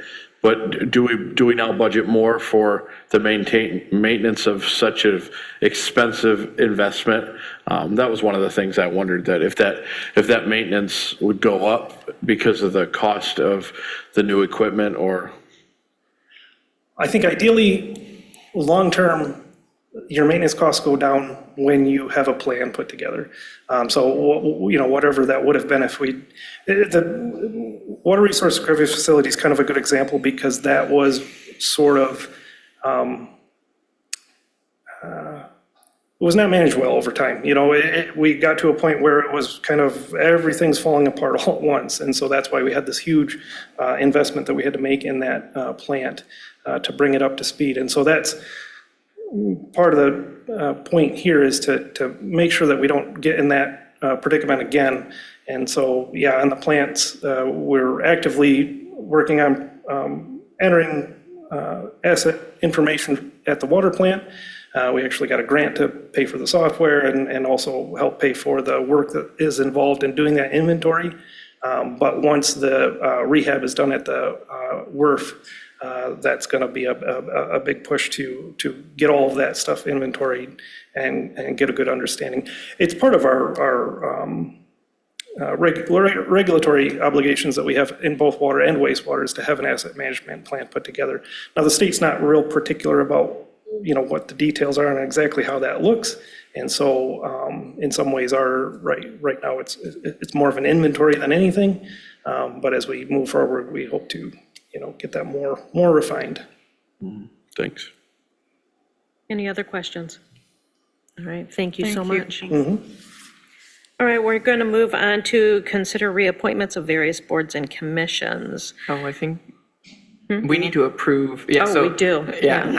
I'm sorry, I didn't even have that written down. Okay, so do we have a motion? I move to approve the asset management policy as presented. Is there a second? I'll second. All those in favor say yes? Yes. Yes. All those opposed, no. All right, motion carries. Now we're going to move on to consider the reappointments of various boards and commissions. We have the Appointments Committee Chair.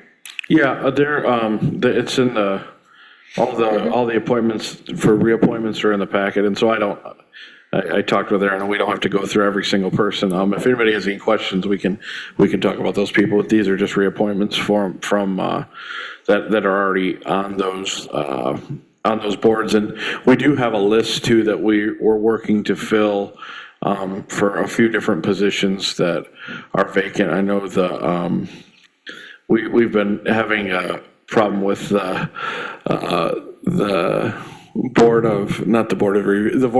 zoning board of appeals filling that, and so we're working diligently to try to find somebody to join that board so they can meet, because right now they can't meet. And so I know that's been a frustrating thing for the people that need to go before the zoning board of appeals. And so we're, hopefully by next meeting, we'll be able to have an appointment for that also. But yeah, so the people that are on it, we're just renewing their terms, so. Commissioner Wingard. I didn't ask beforehand, so it's okay if you don't have an exact number. Do you know about how many vacancies that we have open at the time? Like if you had to ballpark it or anything? Oh, there's probably, right now, because some of them, like the Tifa board, there's nobody on it, right? Because we don't have it, so there's 3 there. I would say probably 10 to 12, but there's some boards that don't meet and are inactive. But I know the ones that we appointed last time were the most, the ones that were the most pressing to actually fill. I know some of them, me and Manager Sense had met and talked about, like, well, we have this, but we don't really, it's not active, so we don't need to fill those positions. And so maybe that's another conversation to have, is to figure out where we're at now and what, but I would say probably 8 to 10 that we could probably fill is if we found the right people. I know there's a historic board. There's the Board of Appeals. I think has one. There's a few. So Gotcha. Hopefully we'll be able to fill those in a couple weeks as we try to fill those before the end of the year. Gotcha. The other question I would have then is, if someone does hear about this and is interested in serving a board, how would they go about doing that? Yeah, they can go to boards and commissions, go to the website, and on boards and commissions, there's an application, you can fill it out. And I'd recommend really only checking the things that you're interested in, because I did make a call in the last, and I called somebody that had, actually we were excited about, because we needed the zoning board of appeals, and they weren't really much interested in that, nor had a lot of knowledge, but they clicked the button, and so we're like, we got somebody, but we don't have somebody. So Gotcha. Thank you. Vice Mayor? And I just thought we should express our thanks to these people that continue to Yeah. re-up on these committees. Yeah, Yeah. Yes. some of them are pretty time consuming, so. Yeah. All right, I will entertain a motion. I move we accept recommendations for reappointments to boards and commissions as discussed in the packet. I second. Okay, we have a motion and a second. All those in favor say yes. Yes. All those opposed, no. Motion carries. We're going to move on to the climate change preparedness plan.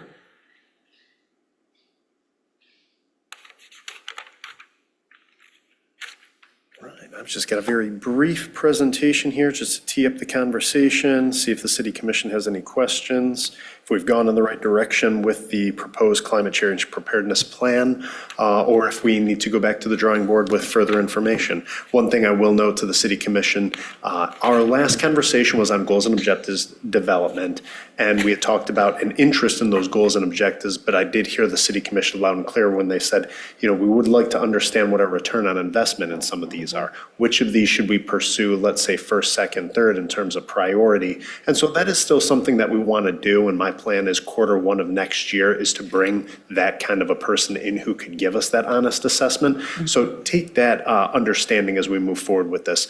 In the plan, there are goals and objectives that are spelled out, and there are dates that are put in there, but obviously those things can be amended. Those were based just off of my sort of understanding of where we might be with some of those goals and objectives, grabbing low-hanging fruit within the first year or two, with some of the more, call it labor or even capital-intensive projects being later in that plan.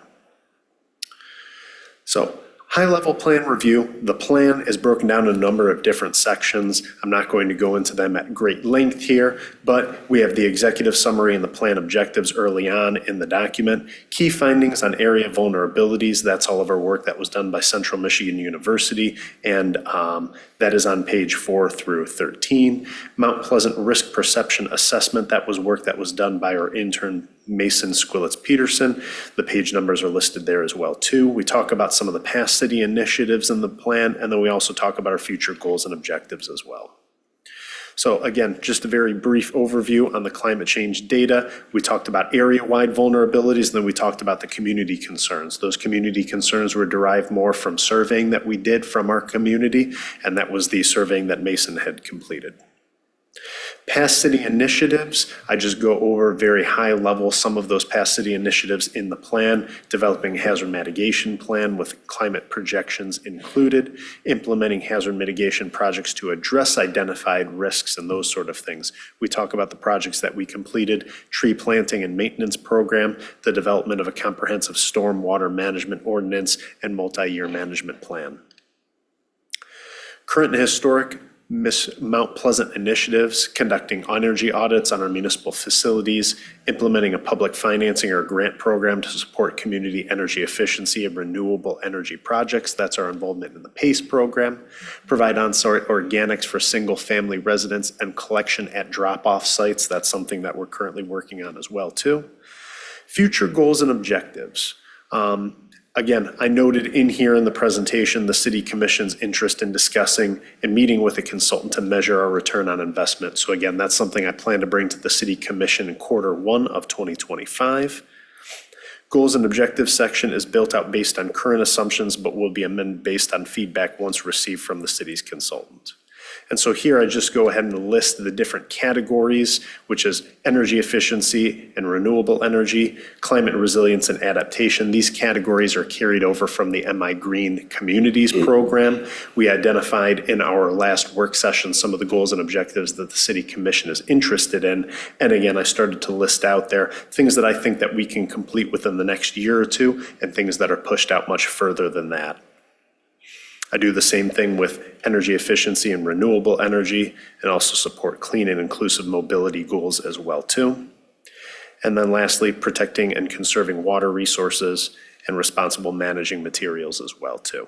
So again, that's all listed out in the plan.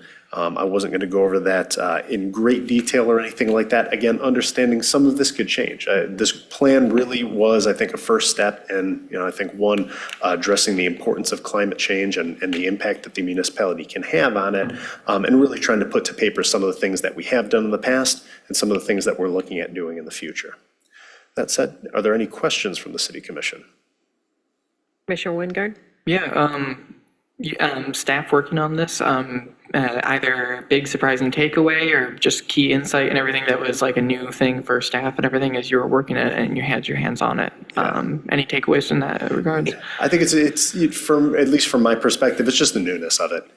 This would be the first time in 11 years of being a city manager that I've been able to work on a plan addressing climate change. And so I think that took a different sort of framing, right? It's not within what one would call traditional service levels of local government. But in talking with a lot of my other peers, and especially in talking with some of the folks, I serve on the ICMA Sustainability Committee, and talking with folks in much, much larger cities where they've had plans for a decade or more, and just talking about some of the things that they're doing there. It was just interesting. It was very much a learning experience for me, I can say. Commissioner Bush? I like the fact that this feels like a living document, and I'm curious with that if there was a discussion as to a planned review, whether or not it would be maybe up to the commission to bring up concerns, or if maybe staff had already had a plan to maybe look at this every 2 years at first, and then further down the road, 5 years or something like that. Absolutely. And my apologies, because I know that's something that's high on the City Commission's priority list for this plan. In the section, there's just about a page dedicated to the idea of annual reviews. So in my mind, it becomes an annual review that we bring to the City Commission, very similar to goals and objectives. Rather than doing it twice a year, I think we do it once a year. We just come and we say, this is what we wanted to do this year. Here's what we achieved. Here's what we're looking at next year. Commissioner Ake? Actually, you just addressed my part of my question, which is the annual review. I was thinking that every 3 or 4 years would be way too late. We've got to do this because the climate change is not waiting every 3 or 4 years. So this has to be frequent. And also in compliance with everything that's happening, either nationally or statewide or internationally. The other thing that, I just want to say I commend you for doing this. And thanks for listening to us, because this is important. Okay, that's it. Thank you. All right. Any other questions? All right, thank you so much. Thank you very much. I will entertain a motion to adopt the climate change preparedness plan. I move that we adopt the climate change preparedness plan. All very eager. I will second that motion. You're not All the right. only one who is All those in favor say yes. Yes. All those opposed, no. Motion carries. See, we're shaking hands. I had to tell him he's not the only one who's been asking for this. Right, we got it done. Yes, we have it done. That's good. I watched her hug a tree. Beautiful thing. All right. We're going to move on to the 360 review. We had received a anonymous letter requesting that we look at a 360 review for the, for the city itself. And I've done a little bit of research on this. I have talked to individuals at MML. I've talked to our friend, Mr. Frank Welsh, about it, and other various people that I know that use this program. Okay, so what we're going to do is we're going to look at the 360 review. What is it? What is its purpose? How effective is it? How can the city use it? And then my final thoughts. Now, what is the, hang on a second. I have all the notes. Take your notes. I should take my notes with me. Okay, so what is a 360 review? It's a performance evaluation. It is, it's feedback from many people. It's anonymous. It's usually done through a online survey type thing. It promotes positive environment, it promotes accountability. So 360 review is definitely something that is important. What is its purpose? It helps us hear from different perspectives and identify areas that need improvement. I think that that's most important, is it's not just one voice, it's a lot of different voices, but you get to hear from all these different ideas of what they feel improvement could be. Now, how effective is it? It is effective, definitely, but it's time consuming. And not everyone will participate.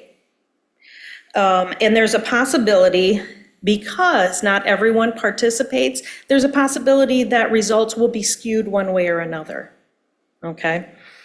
And that is one of the downfalls to it. Now, how can the city use it? We can definitely use it for effective communication, because it helps us hear what is happening. Decision-making. If there is one direction that the city is going and there seems to be more consensus in another direction, it can help us understand decision-making.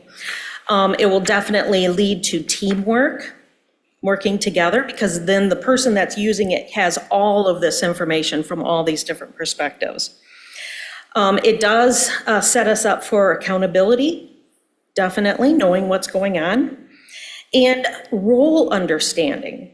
Because sometimes people come in and their roles kind of morph a little bit, and just understanding where your role is or understanding how people see your role is important.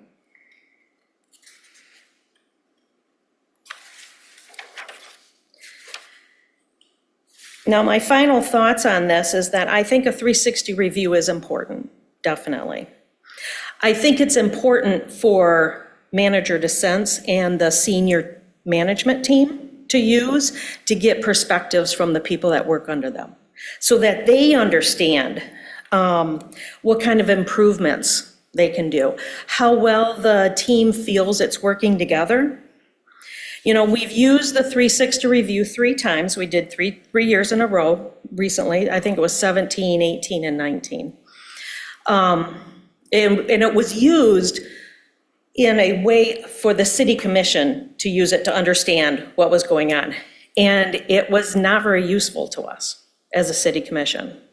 I feel that it's more useful as management asking their team, what do you need me to do different? Or how can I communicate things in a different way?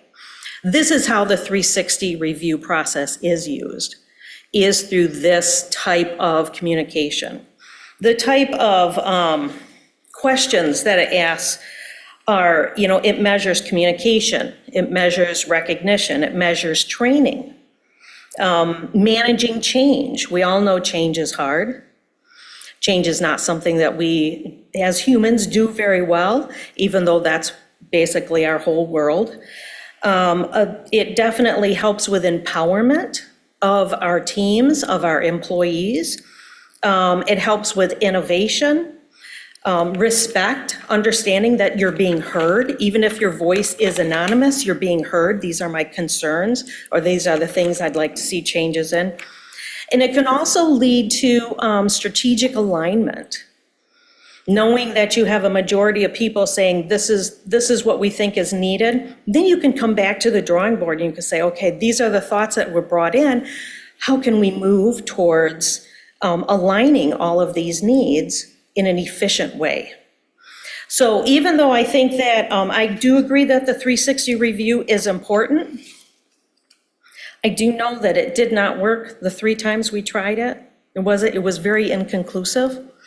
But I do believe that it would be well used by my Manager DeSense and by the senior management team in finding out how their employees, the people that work under them, what they need at that time. Are there any questions? I have questions or Yes. comments. Okay, so I know about the 360 review, and you know, I've used other forms of review or evaluation. So So I understand that it may not have worked for you in the past, and since I wasn't here when that was done, I don't know what the focus of the review was then, whether it was for the city commission or it was a review of the city commission. It was a or review of the city manager. of the city manager. Yes. Okay. And it was inconclusive. It didn't give us a lot of information. It was kind of skewed. Okay, so how many, do you have a sense of how many people participated in this review? No, we were only given, if I remember right, we were just given a percentage. Believe this, believe this, believe this, but we didn't, I don't know how many actually participated. Okay, and who conducted the review? And I think because depending on who conducts that review or to whom the information was sent, your results might be skewed by I think that. it was put out there by HR. Well, in this case, then, if we're going to do this, and let's say hypothetically, because, there are various levels here, and manager dissent could use it in term, to find out other things. But I do think that also there is a way in which, since manager dissent also reports to us, we could use it to assess staff's position. But I would suggest that if we're doing that, say the city commission then uses it to evaluate the performance of manager dissents, for instance, or other senior staff, that the HR does not conduct this because that is going to skew the result. Am I making sense here? The city's HR cannot be involved, should not be involved in conducting it if the commission chooses to use it to review manager dissents or seniors. The city commission does not review senior management team. But We only review manager dissents. okay, so let's say we're going to do that. Okay, so do we have a plan, for instance, for annual performance reviews or 2-year, 3-year, performance reviews? Because there are various levels of reviews here that we're thinking about, and I'm thinking about that too. So how do we do that? So if we were to say, for instance, I love you, right? So I'm saying this publicly, shame on me. But but let's say hypothetically, we're going to review manager dissent's performance, right? Like we did last year. We did it last year. Yeah. We reviewed his performance last year. In order to give him the salary increase. Yes, that's Yes, what I the understand review that. is for, yes. Okay, so, but your presentation is limiting the use of this to just simply manager dissents, using it for senior, Yes, because municipalities don't use the 360 very often for manager review, city manager or village manager review. Okay. It is usually used within the city for the managers to have their employees review them so that they know possible changes they need or directions they need to go. So what do municipalities then use to review the performance of their managers? We put it on the agenda.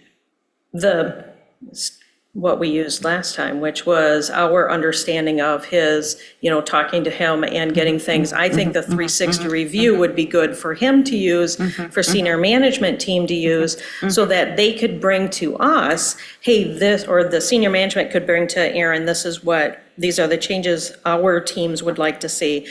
Aaron can get feedback from employees saying, these are the changes I would like to see.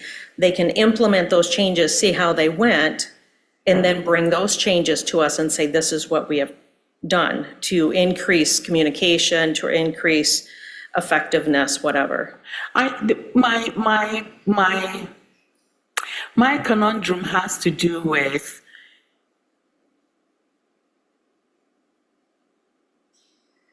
part of the skewing of the result, in the sense that if, for instance, let's say, again, hypothetically, staff, that are discontent by some, over something, even though it's going to be anonymous, I have a feeling that some people may decide they're not going to say anything because they don't want to, cause problems. So in that case, it is going to skew the result because it's going to manager dissents, which is partly why I'm saying, that even if he's going to use that to elicit, responses from, staff, I don't think that it should go to him or HR.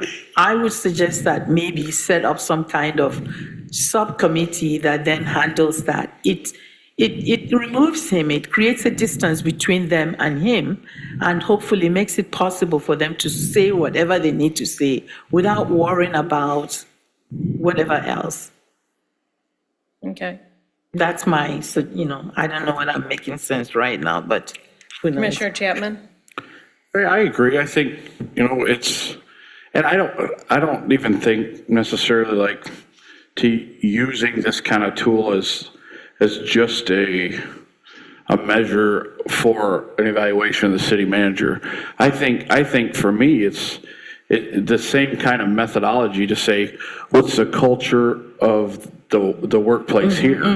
And I mean, obviously we've had a lot of turnover of a lot of good people, and community members have shared that there's issues, and I don't know what they are. I mean, but I'm also not, I don't work here. I have and so to say that we're gonna do a 360 review and it's gonna go from, the management team to the manager and then we just get data, that's not answering the question for me. The question for me is, are people happy working for the city? And I want to give the community that is here, in City Hall, the opportunity to tell me what's going on, because otherwise I'm clueless. If I don't understand the problems that people are facing, because people are leaving, people are giving up pensions to leave, right? People have been here a long time. I mean, they're giving up earning more pension to leave, right? And so it makes me wonder why. I mean, we've had a lot of great people leave, and so I think to give everybody the opportunity to share what's going on. I know, we talked about the chain of command going from, entry or I don't know what the word would be, but to each level of management. I mean, that just muddies the waters. I'm saying I want the opportunity for people to say, hey, these are the good things and these are the bad things. Not having to even do with a review of the city manager, but me understanding, because I can sit here all day long and pretend I know what's going on. But I stand before you having no clue.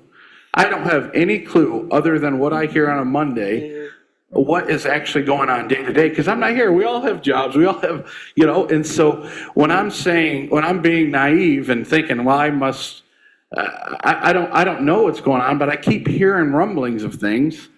It puts me in a position where well, I got to listen to people. I got to give them the opportunity to say, hey, here's what's going on. And I agree with Commissioner Ecke. I want it direct from the person to my desk to know this is what's going on. I don't know how to do that, but I agree with you. I think that's what needs to happen. Commissioner Bush? So I do agree with this line of thinking.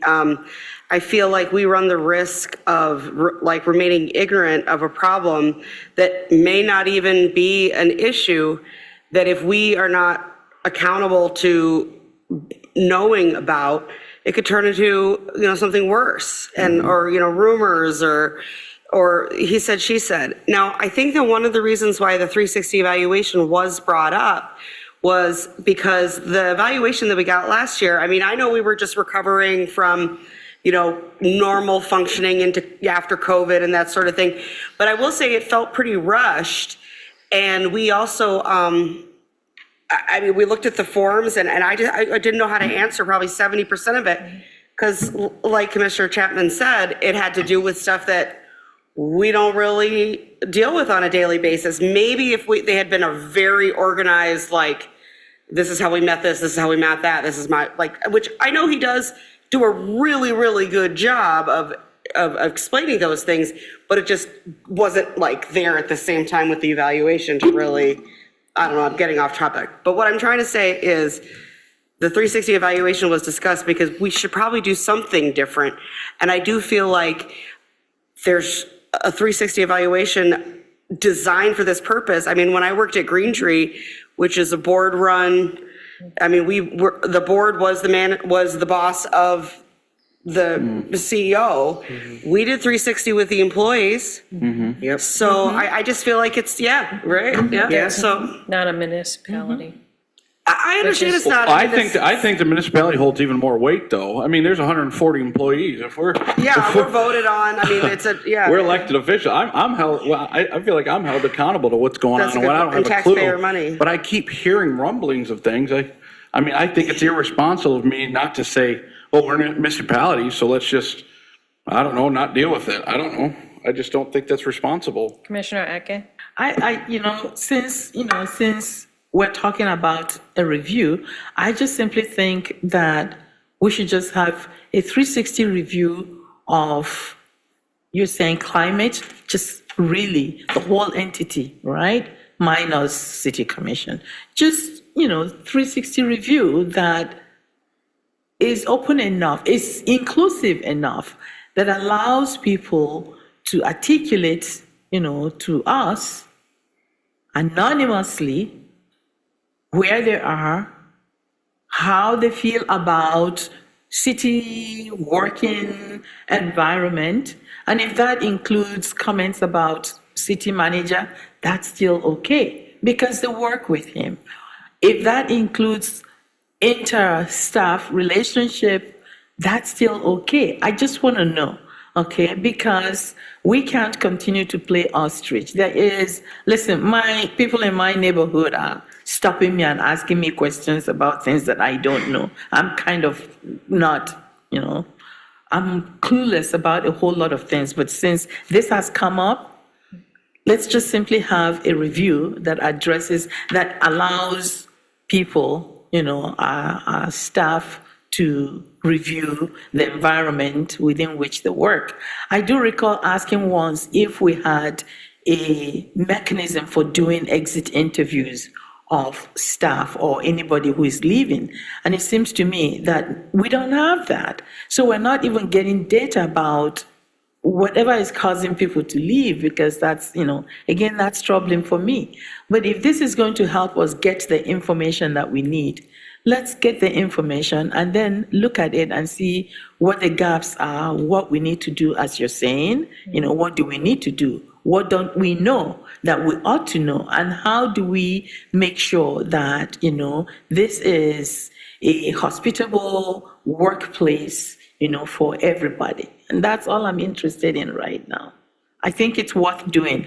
But I am saying that we do this with a stipulation that it doesn't go through HR. Well, I understand that, but then who would put this together and compile it? You set up a subcommittee of, if you want to do commissioners or, somebody, Zhang is sitting over there, he's not part of this group, no, seriously. You set up a subcommittee that does it. One, because it protects the city manager.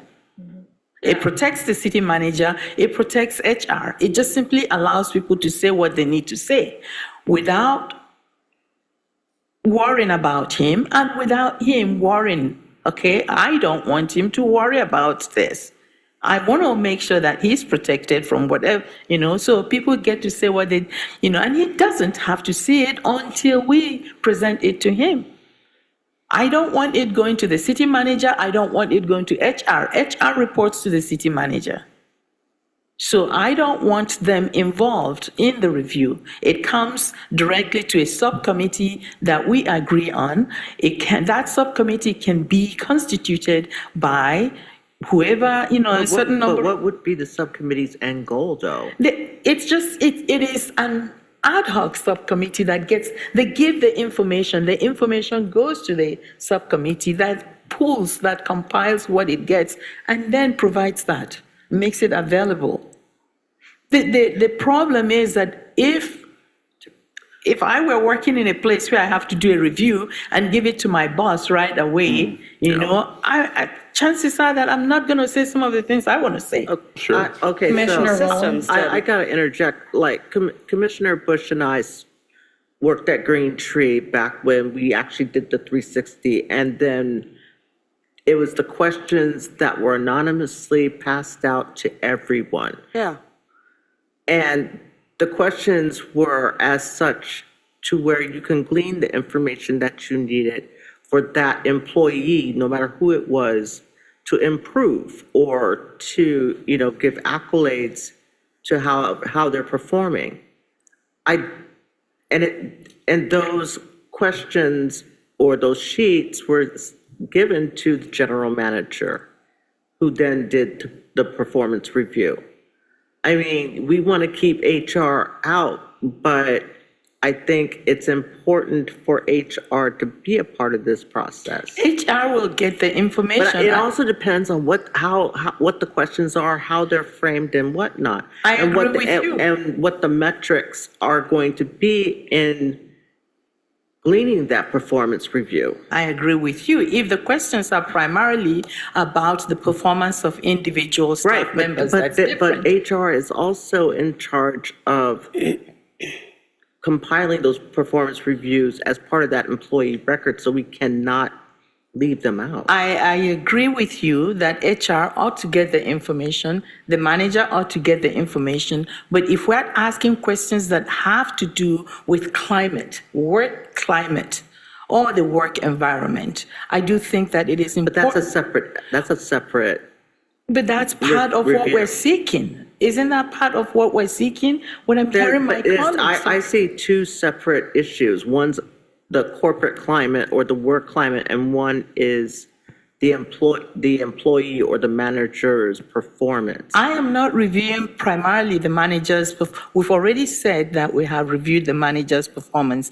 But if the manager is influential upon the climate, we have to have two separate issues in order for the results not to be skewed either way. Yes, but not necessarily independent of each other. But then it makes no sense, then we're just spinning our wheels. We're not spinning our wheels. I think we have to sit down and figure out the questions and look at and put together the questions that we want to ask that would address what we seek. Part of my question is, what exactly do we want? If the goal is to evaluate workplace climate, But that's separate from the city manager, though. No, but workplace climate also has implications for relationship with city manager, relationships amongst, people who are working in the space. I am thinking broadly. So Right. if the goal is to look at workplace climate, which would have implications for performance or how people do the work and interpersonal relationships, then we have to put together a survey or questionnaire that addresses those questions. And that's why I'm saying, if part of the question has to do with these climate issues, I want to make sure that, somebody feels comfortable enough to say whatever it is that they want to say without worrying about, who might be offended or not offended. Especially, even if it is anonymous, there are ways in which one can easily figure out who is saying what. Sure. Okay, you know what, I will stop talking, but. I don't think you're wrong. I think, if I work for Mr. Moore and I say, and I'm doing an anonymous survey and I'm saying, when I was working on the pump and my boss came up to me, we're going to assume Mr. Moore is going to know who that is, right? And if Mr. Moore is doing that, getting the survey result that's anonymous, he's going to know, oh, that was this time when I scolded that guy for doing this, right? So I'm 100% with you.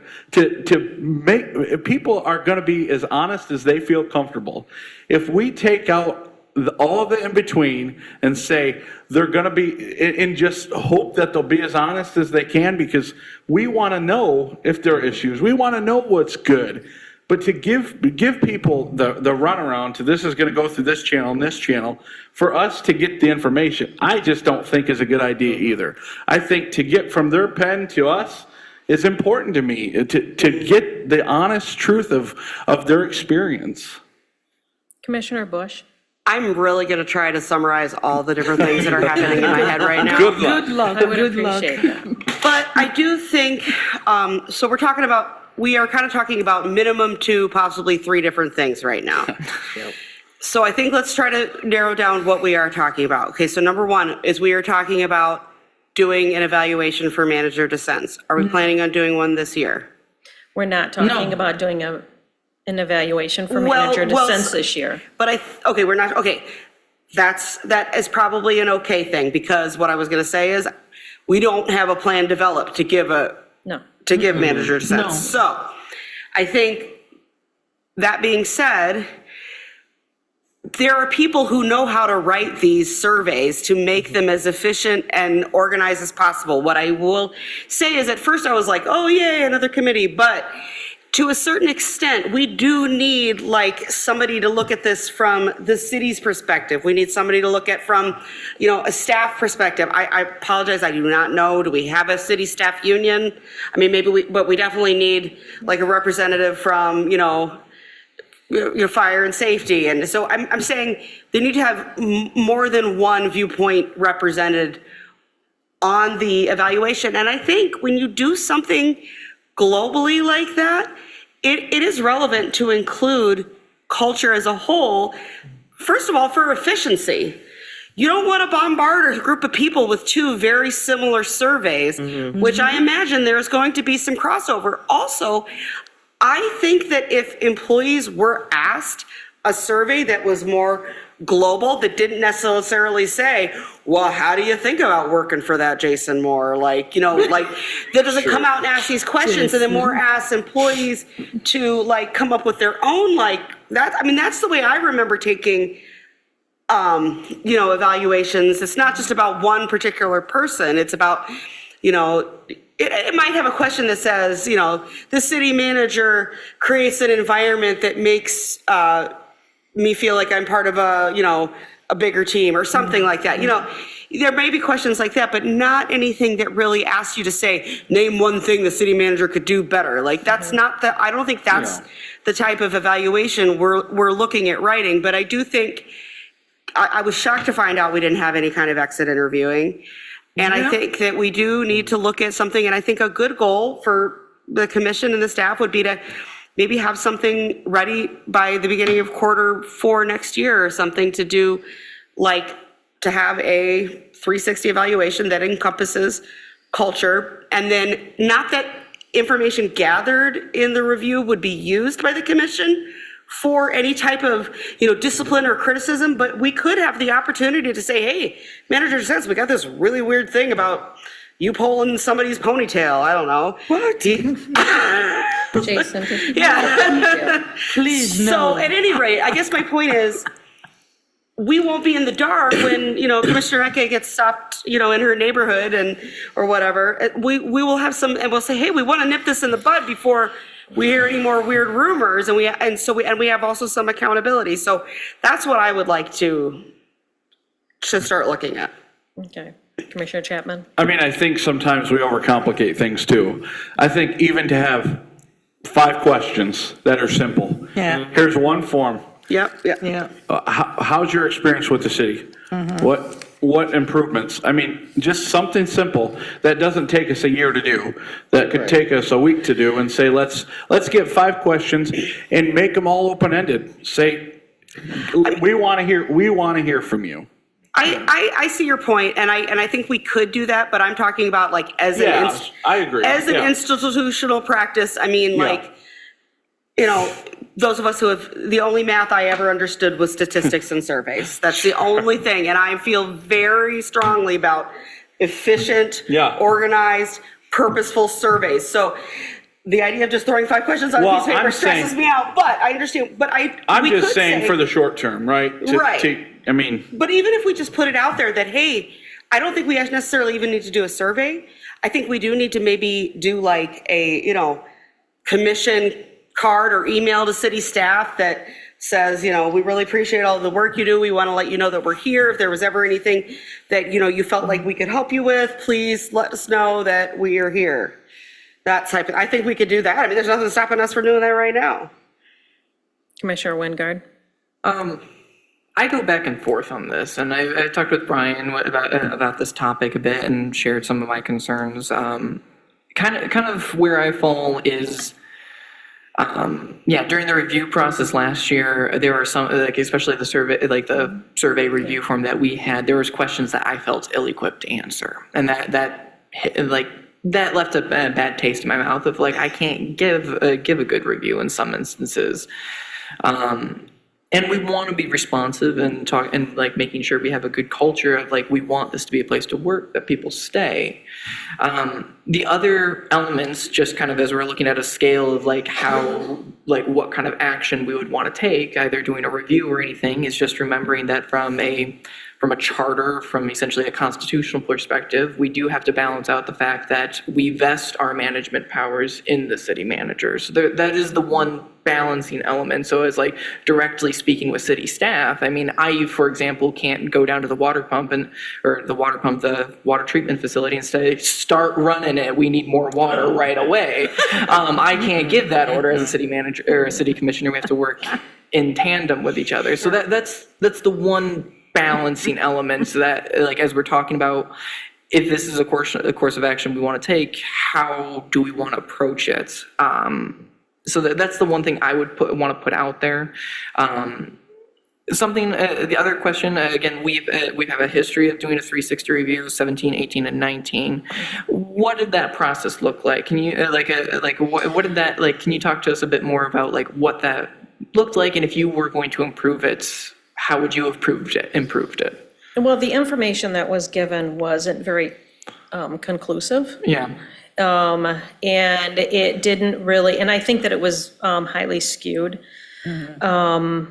Because I think that the information was, most of the people that did anything on it were more of, oh yeah, we love it here and we're always going to work here kind of thing. So I think it was very skewed in that manner. I don't think that we, if I remember right, and I was only in here during 1 or 2 years of that.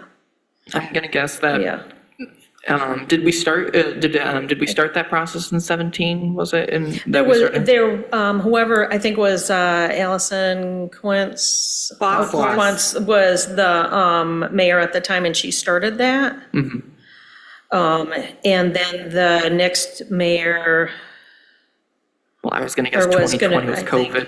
Yeah, 2020 was COVID, and we didn't do a whole lot of anything that year. But I don't remember really gaining a lot of information when we went through it. It wasn't stood out to me where I said, oh my God, that was amazing, because I learned so much. I didn't learn a whole lot from it. Gotcha. And I think it was because it was probably skewed more than anything. Gotcha. Because that's what happens when you try to gather data. You can't adjust for every variable. I don't think that means we shouldn't try. No, I'm not saying we sure. shouldn't try. But what I'm hearing from the commission is that this might be a work session. Yeah, yeah. Maybe in the future, maybe during the first quarter. You mean a work session to decide whether or not we should do the review? No, if we decide To create the review. To create the questions. And then decide where to go with that. Yeah, I agree, because this is not something that we can just do haphazardly or just, like that. No, I would like us to consider the work session to, create, the questions. If we're not going to do that, then the alternative would be to find some body here in town or some firm that would just an external entity that's going to do a review of the city management for We can us. always reach out to CMU, to the organizational psychologist. Yeah, I was actually thinking of a to do colleague, something. to ask if the colleague would do that too. So we could do that, that way it's not us. And it's not, I agree with you completely. That's why I was saying, we want to protect the city manager, create a distance between him and this, also, so somebody who has no vested interest, here or personal interest, other than just being maybe a resident of Mount Pleasant, to do this and then get the information to us, we would definitely share it with the city manager and HR and, the staff. I just want to make sure we don't just prolong it and just keep pushing it out. No, I'm not saying that. I'm Yeah. saying that because this is a serious matter. Yeah. It's not something that we should just simply enter into, without thinking carefully about, what we need or what we want or the kinds of questions that we're going to ask. And if we as a body, if we're not in the place to do that, then there are people at CMU who do, who do reviews, who do surveys, who do work like this. Yeah. Or we get an external firm to do it. And that way we don't have to do it and the city manager or HR does not have to do it. That's all I'm saying. Okay, Commissioner Bush? Not to sidetrack too much, but I do see this as separate, but can we ask city staff to maybe do some, I don't know how to even ask this. I think we should do exit interviews.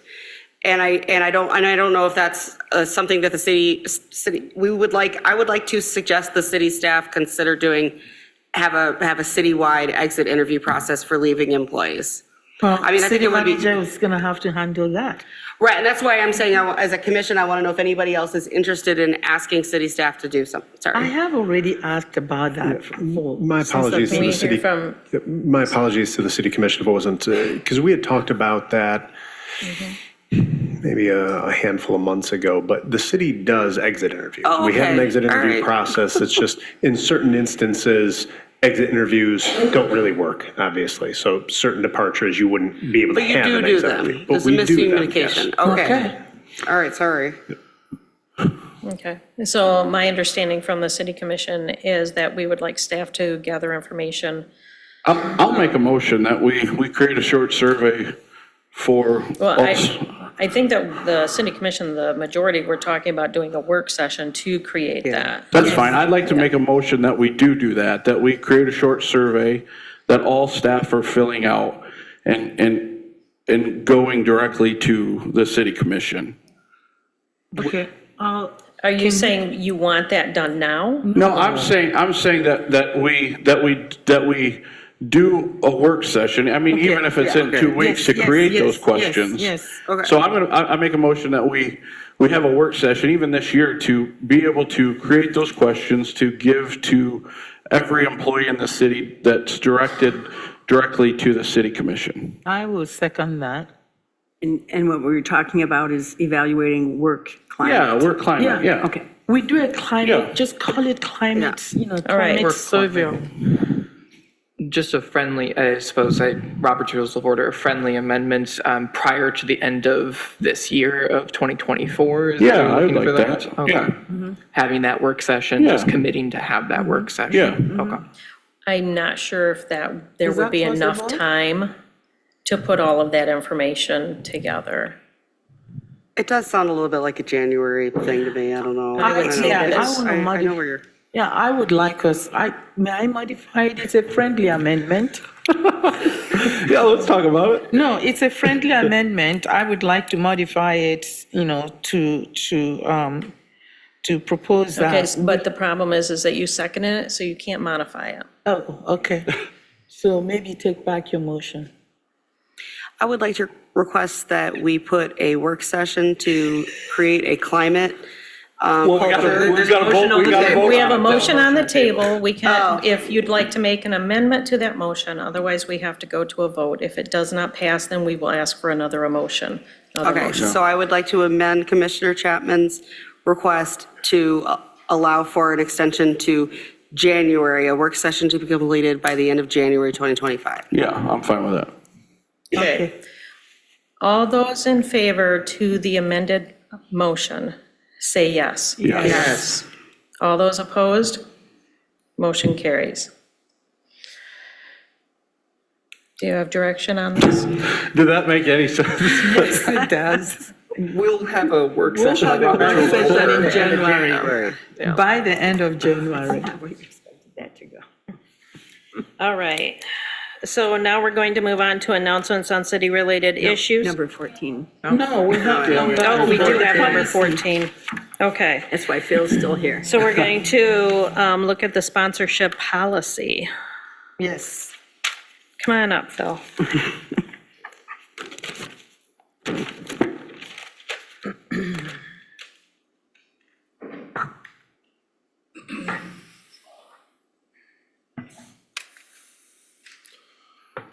So the short version is that we basically just put this together to put in writing what we currently do. And we didn't have really a true policy in place. It was more just, this is how we handle it. And obviously, we ran this through the city attorney, and that's why it is brought to you now. Kind of like the assessment management policy. Yeah. Yeah. Yes. Where we put it in writing. Are there any questions? Yes, I do have question or comment. So I am glad that we're doing this. Where I have concern or maybe comment is that you need to consider some exclusion that, whoever is sponsoring and who is doing the advertising or marketing, the advertising or marketing cannot be one that is partisan, because the city does not, so if they're placing those signs there, I am suggesting that we don't have a partisan, if a business supports some political party or candidate belonging to a political party, what prohibits them from saying, oh yeah, I can market here and then I'll go and do that?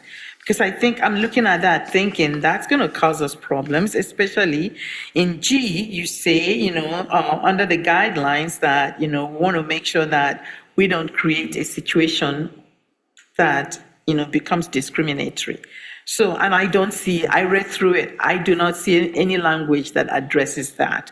An endorsement, or the advertising of material that endorses a particular political party or candidates belonging to a particular. Can I stop? So if you go through the bottom paragraph in guidelines for accepting sponsorships, Yeah. down at the bottom, it says, products and businesses generally eligible for sponsorship include for-profits whose primary products or services are substantially derived from the sale of alcohol, drugs, tobacco, gambling, firearms, sexually explicit materials, illegal or immoral activities, those that are political in nature, and sponsorships that are generally non-commercial in nature. Did I miss that? I must have. I was sleeping. Page 82.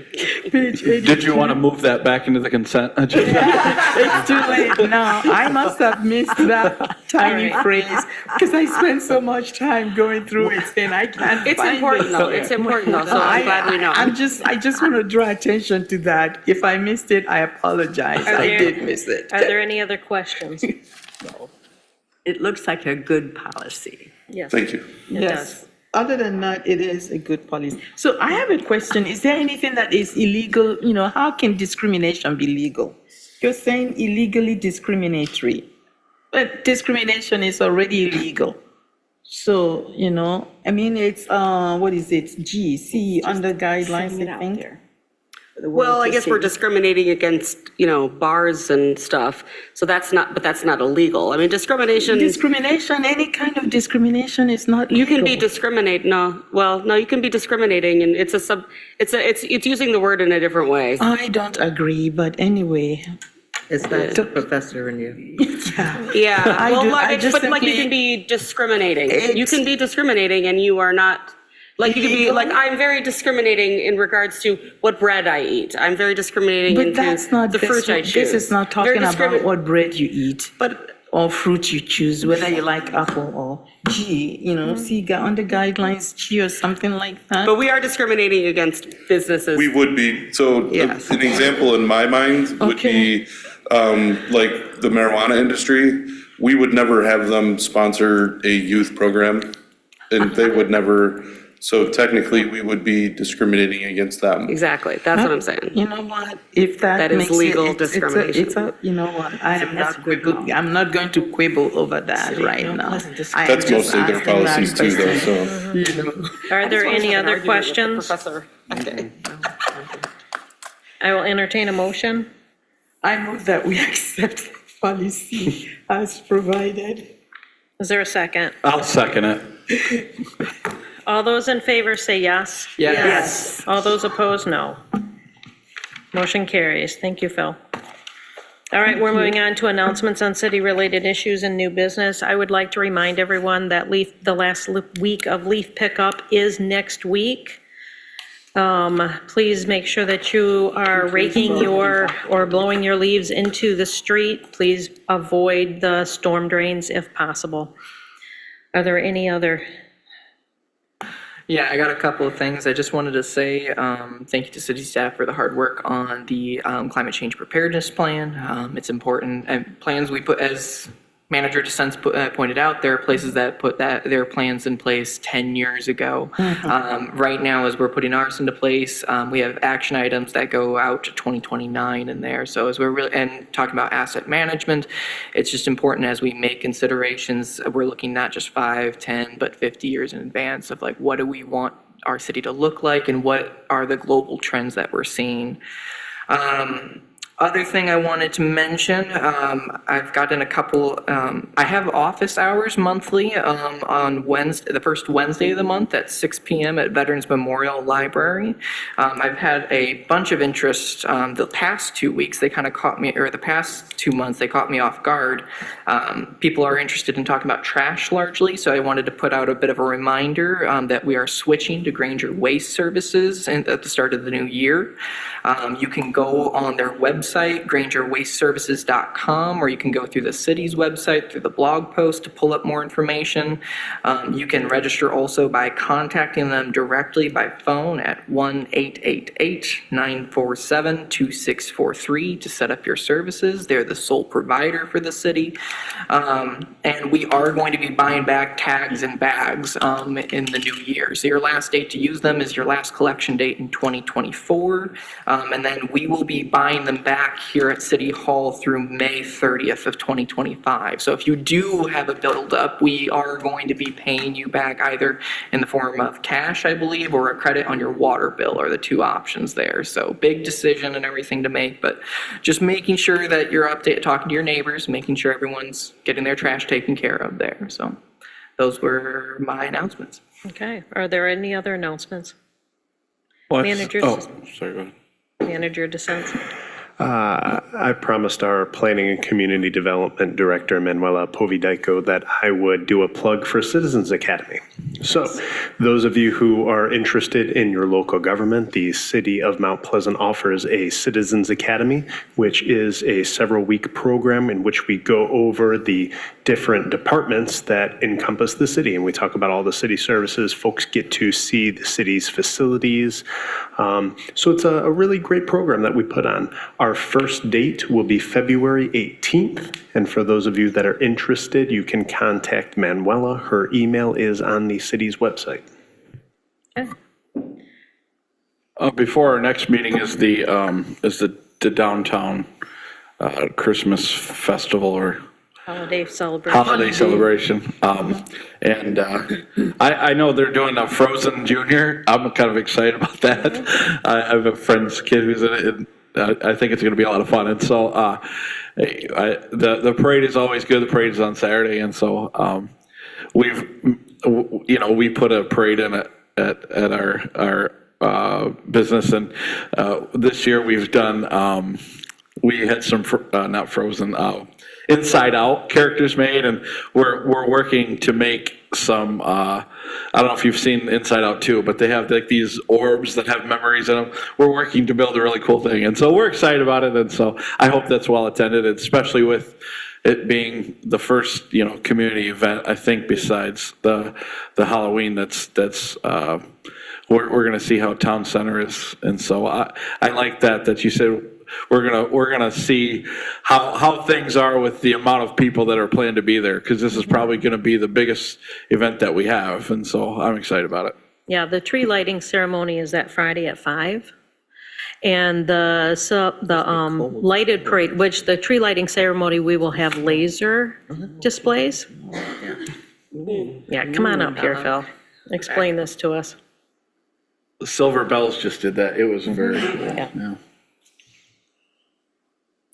So starting at 5 o'clock, we will have the grand opening of the parking lot, town center, and then in part of that, there will be the tree lighting. After the tree lighting, we will have some local entertainment.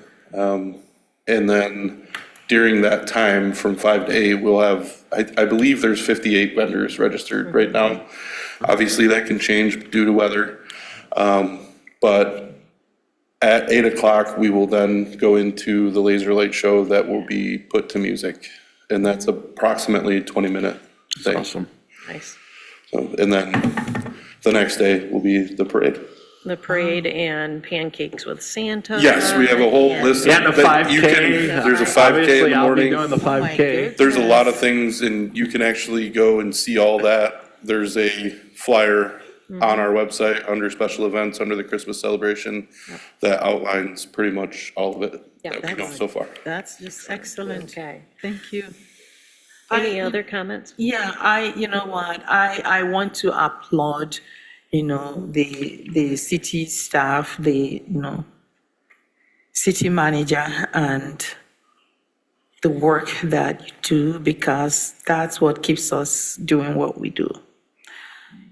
I know that, I can be tough. I am asking some, but it comes from a good place. It's also because I'm thinking of, how we can be efficient. And I thinking about, the people who have placed their trust in us, and, the reports and the presentations that you have all made today, tell us that we are doing something that is worthwhile. So thank you again for doing the work that you do that helps to keep this city moving. All right, are there any other comments or questions? All right, at this time, we're going to open up public comment on agenda and non-agenda items. If you wish to speak, you may come to the podium. You'll be asked to state your name and address, and you'll be given 5 minutes. If you're joining us by Zoom, you may use the raise hand feature or *9 if you're joining Zoom by phone. You'll be asked to state your name and address, and you'll be given 5 minutes. Let's remember that this is a time where citizens, residents can come forward and state information. It is not a time for questions and answers. Come forward. Hello, my name is Joseph Carrion. I live on 109 North Arnold. I just want to start by saying we're cracking jokes back there, saying we should probably limit the commissioner's talking time to 5 minutes too. No, I want to talk about the agenda packet today. So I think September it was that really drove my gears when I received a 400-page packet. And then the following meeting was a 300-page packet. Is ridiculous. Like, there's no way anyone's going to read that, in my mind. From my side, maybe the commissioners read it, but I don't see anyone over here reading it. And even the short ones, I do feel like, I think there's like a 25-page one where I just didn't even want to bother going through it. And the question that kept arising for me was just like, what is making me not want to read it? And I think the big thing is just navigating it. I don't know how to navigate it, and I've been doing this for almost a year now, and it's still not an easy process to get that email and to just decipher all that information. But thankfully, I don't want to come up here and just complain to complain. I have found something. The city of Burnaby, Canada, they actually send out their agenda packets with just one page. It's just the agenda. And the difference of what they do is that all of their agenda items are hyperlinks. And if you want information on just that, you click on that. I think a lot more people would be better off digesting that type of information if they could just navigate it through it better, right? And that's even before me talking about, is it too much information? Because I think that 400 pages could be argued that it's too much. But before we even get to that, navigation needs to be the first thing we talk about. And so with that being said, I guess I just want to bring up how I found the city of Burnaby, because that's another thing I want to talk about, which is my favorite YouTube channel called About Here. And the reason I bring that up is I finally got to see their latest video about public hearings. And it's a great video that really challenges the efficiency and the effectiveness of public hearings. I do advise everyone to look into that. If you've never heard of this, it's a great video. Kind of long, but still worth the watch, and something that I do plan on doing more research and possibly being back up here to talk about. So if you guys watch the video, that's a huge help on my end to. Can you say what that is again? Yeah, the YouTuber is called About Here. And so, yeah. And it's his latest video on public hearings. It's a great topic. But yeah, that's all the information I have. Thank you. Okay, thank you.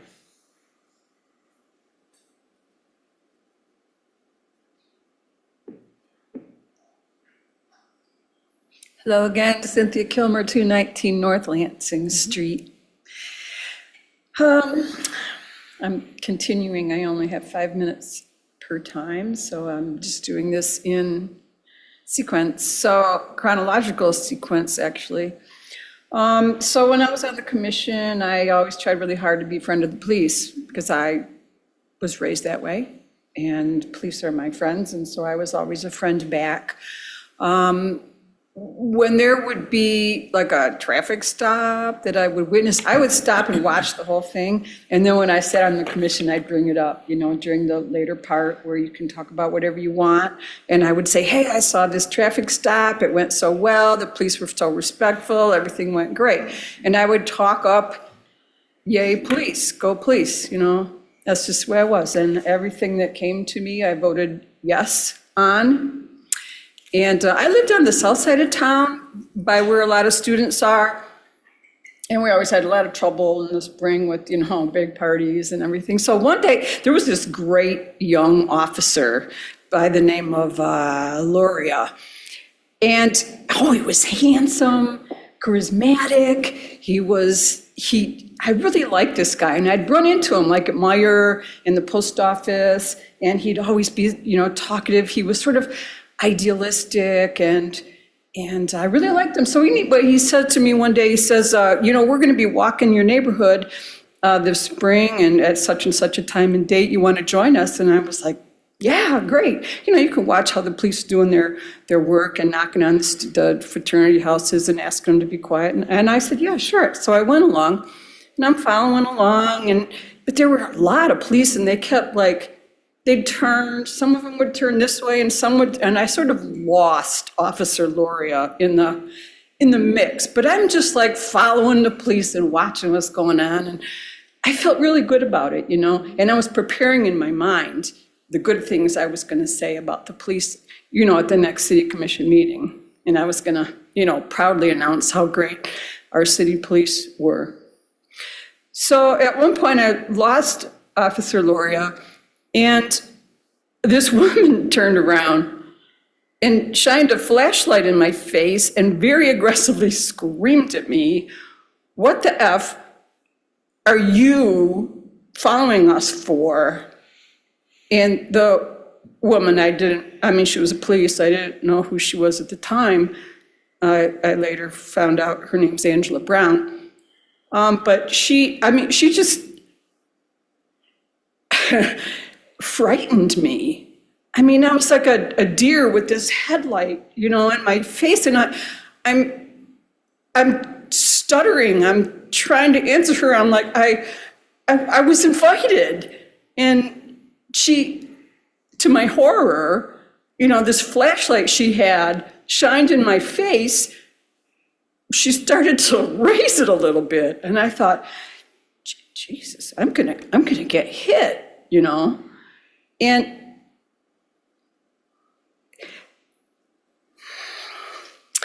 it was pretty earth-shattering to my set of beliefs when that happened. Because, the police are my friends, and I'm their friend, and I was invited. And I was so stunned. I backed up as quick as I could because I really thought I might be hurt in this encounter. I backed up, I went home, which was about 2 blocks away, and I just cried. I wept. I felt so good going out there that night. It's really kind of, it's hard to describe how you feel when a really hardcore value that you hold gets smashed. And that's what happened. I'll be back in a couple of weeks and I have more stories. Angela Brown continued to work for the city police for some time, and I have more stories to tell. I don't know if she still works for you now or not, but I will tell you she shouldn't. Thank you. Thank you. Is there anyone else that wishes to come forward and speak?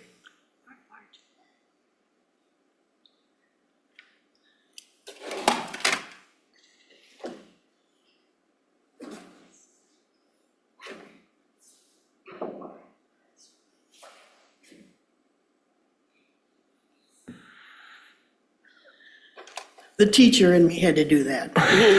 Hello, good evening. My name is Margin Odestein. For the last 2 months. Can I get your address, please? Can I get your address, please? Oh, 1361 South Crawford Street. Thank you. You're welcome. I'm 75 years old, and for the last 2 months, I haven't been embarrassing myself in your city commission meetings for fame or for fortune. I'm only thinking of the far future of this medium-sized Michigan city. And since I don't get to vote about this, I'm doing what I'm doing. Are you aware that there is a new national report released this month which finds that more than 1 in 4, 25% charter schools fail in their first 5 years, and in Michigan, it's more like 37%. Of course, Central Christian Academy is planning on being a private school, not a charter school, but it has some comparisons and has the many startup problems of any enterprise. Startups are always very iffy.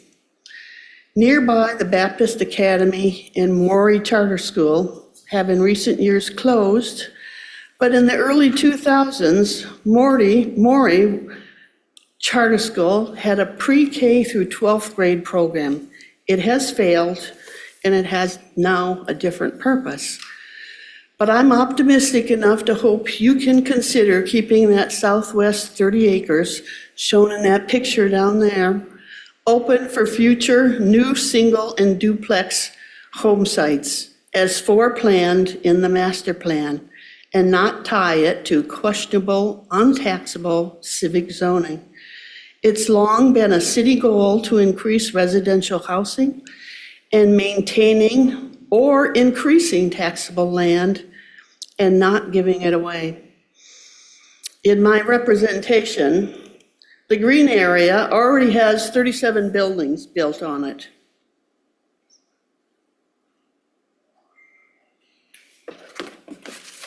Right over here. And the blue area is trying to become commercial, but is still a big question mark. In the city's plan, the red is over 50% of that acreage, all of it to be untaxed. The CMU portion of the city will never have control of and won't be able to plan for. The final 31 acres up here where you want to put the school is what your city commissioners need to plan for our city future. Will it never help the city with its future master plan, which in part is to increase residential housing and maintain taxable land area, and never provide any future county and city taxes, which will be, in the long run, millions of dollars? The city planner keeps on saying it's just a few $1,000s now, but it could be millions of dollars with new home sites there. And you're going to give it away for something that pays no taxes and is a huge drain on the city. It's property that is 2 and 3 times larger than the other city elementaries. Please think about the future family home sites. Thank you. Thank you.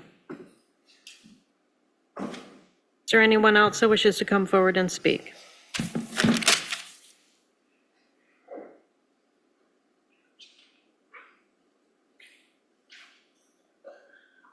Before starting, could I request an additional 45 seconds to my time? If you hurry. I need your name and address. My name is John Zhang. I live at 623 Hopkins. I come to speak about the properties at Broomfield and Crawford.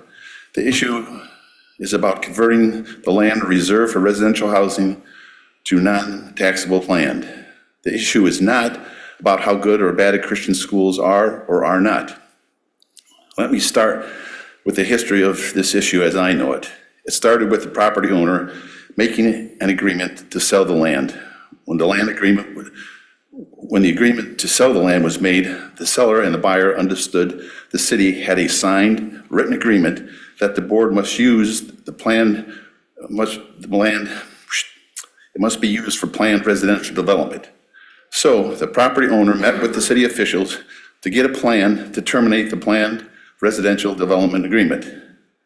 The city officials worked hard to package and sell the idea with the property sale, that the property sale be a zoning change needed to make things better in the city. Even though the PRD needed to be terminated for the sale to take place, the city officials, the seller, the buyer considered the deal done. The buyer even went online with an announcement showing that the property of the future home for the Christian school, showing that this was a done deal. This was long before the city commission even met on the issue. The buyer also had the city officials write the PRD termination agreement with special considerations for the seller's existing property, exempting future building and developers' land from current building code and legal requirements, as well as setting up a transfer of utility maintenance costs from the private apartment complex to the city. Then, with only 2 days' notice to the public, the city commission terminated a planned residential development agreement that was put in place more than 20 years ago to preserve land for residential housing. As part of the city's official Sell the Idea campaign, city officials agreed that the area would become a commercial hub where people could walk to get groceries, professional services, even marijuana shops. Keep in mind that the fact that the commercial section of the property was never included in the PRD. It could have always been accommodated. It could have always accommodated those businesses. But terminating the PRD to facilitate the sale of this exempt to tax exempt status makes it impossible to build homes on the more than 31 acres of land in the city. The city planner told the Morning Sun newspaper in September that the city's role, I quote, "The city's role is to ensure zoning and land use regulations are followed and not make decisions about educational offerings," end quote. Yet in public meetings, that same city representative claimed with PowerPoint slides to help sell the project, the pitch, that the city would be better served with private Christian schools, and she promoted the efforts to rezone to get that private school. At the November Planning Commission meeting, there were many people who spoke to the city to get Christian schools. Many of those people who spoke were not Mount Pleasant residents. They do not pay taxes on their homes and yet are asking the city to give up more than 31 acres to non-taxable. This commission must look out first for city residents. The property in question is adjacent to Union Township, clearly demonstrating how easy it could be to maintain residential development with a Christian school next door. Moving the proposed school 20 feet west to the township would protect city housing and the city's tax base. Just prior to the Planning Commission vote, one Planning Commission member asked about the financial impact of their decision. The responses that followed were somewhat factual, but highly misleading. The city staff quoted the taxes paid on the property now on undeveloped land, not what tax revenue would be if it remained residential and was developed. The tax revenue could easily be $250,000 to $500,000 annually if houses were built on that land. City officials also argued on behalf of the landowner that nothing had happened to that land in the past 20 years. I remind the City Commission that the same landowners have controlled that non-development. They could have sold the land to a housing developer, but did not. If the City Commission agrees to the zoning changes, that vote will cost the city millions and millions of dollars in the future tax revenue and will forever take away housing in the city. I had more to say, but I'll have to give it to you in writing. Okay, thank you. Thank you. Is there anyone else that wishes to speak at this time? Is there anyone on Zoom? All right. At this time, I'm going to close the public comment on agenda and non-agenda items, and I will ask a motion to adjourn. I move that we adjourn. I'll second it. All those in favor say yes. Yes. All those opposed, no. We're adjourned at 9:54.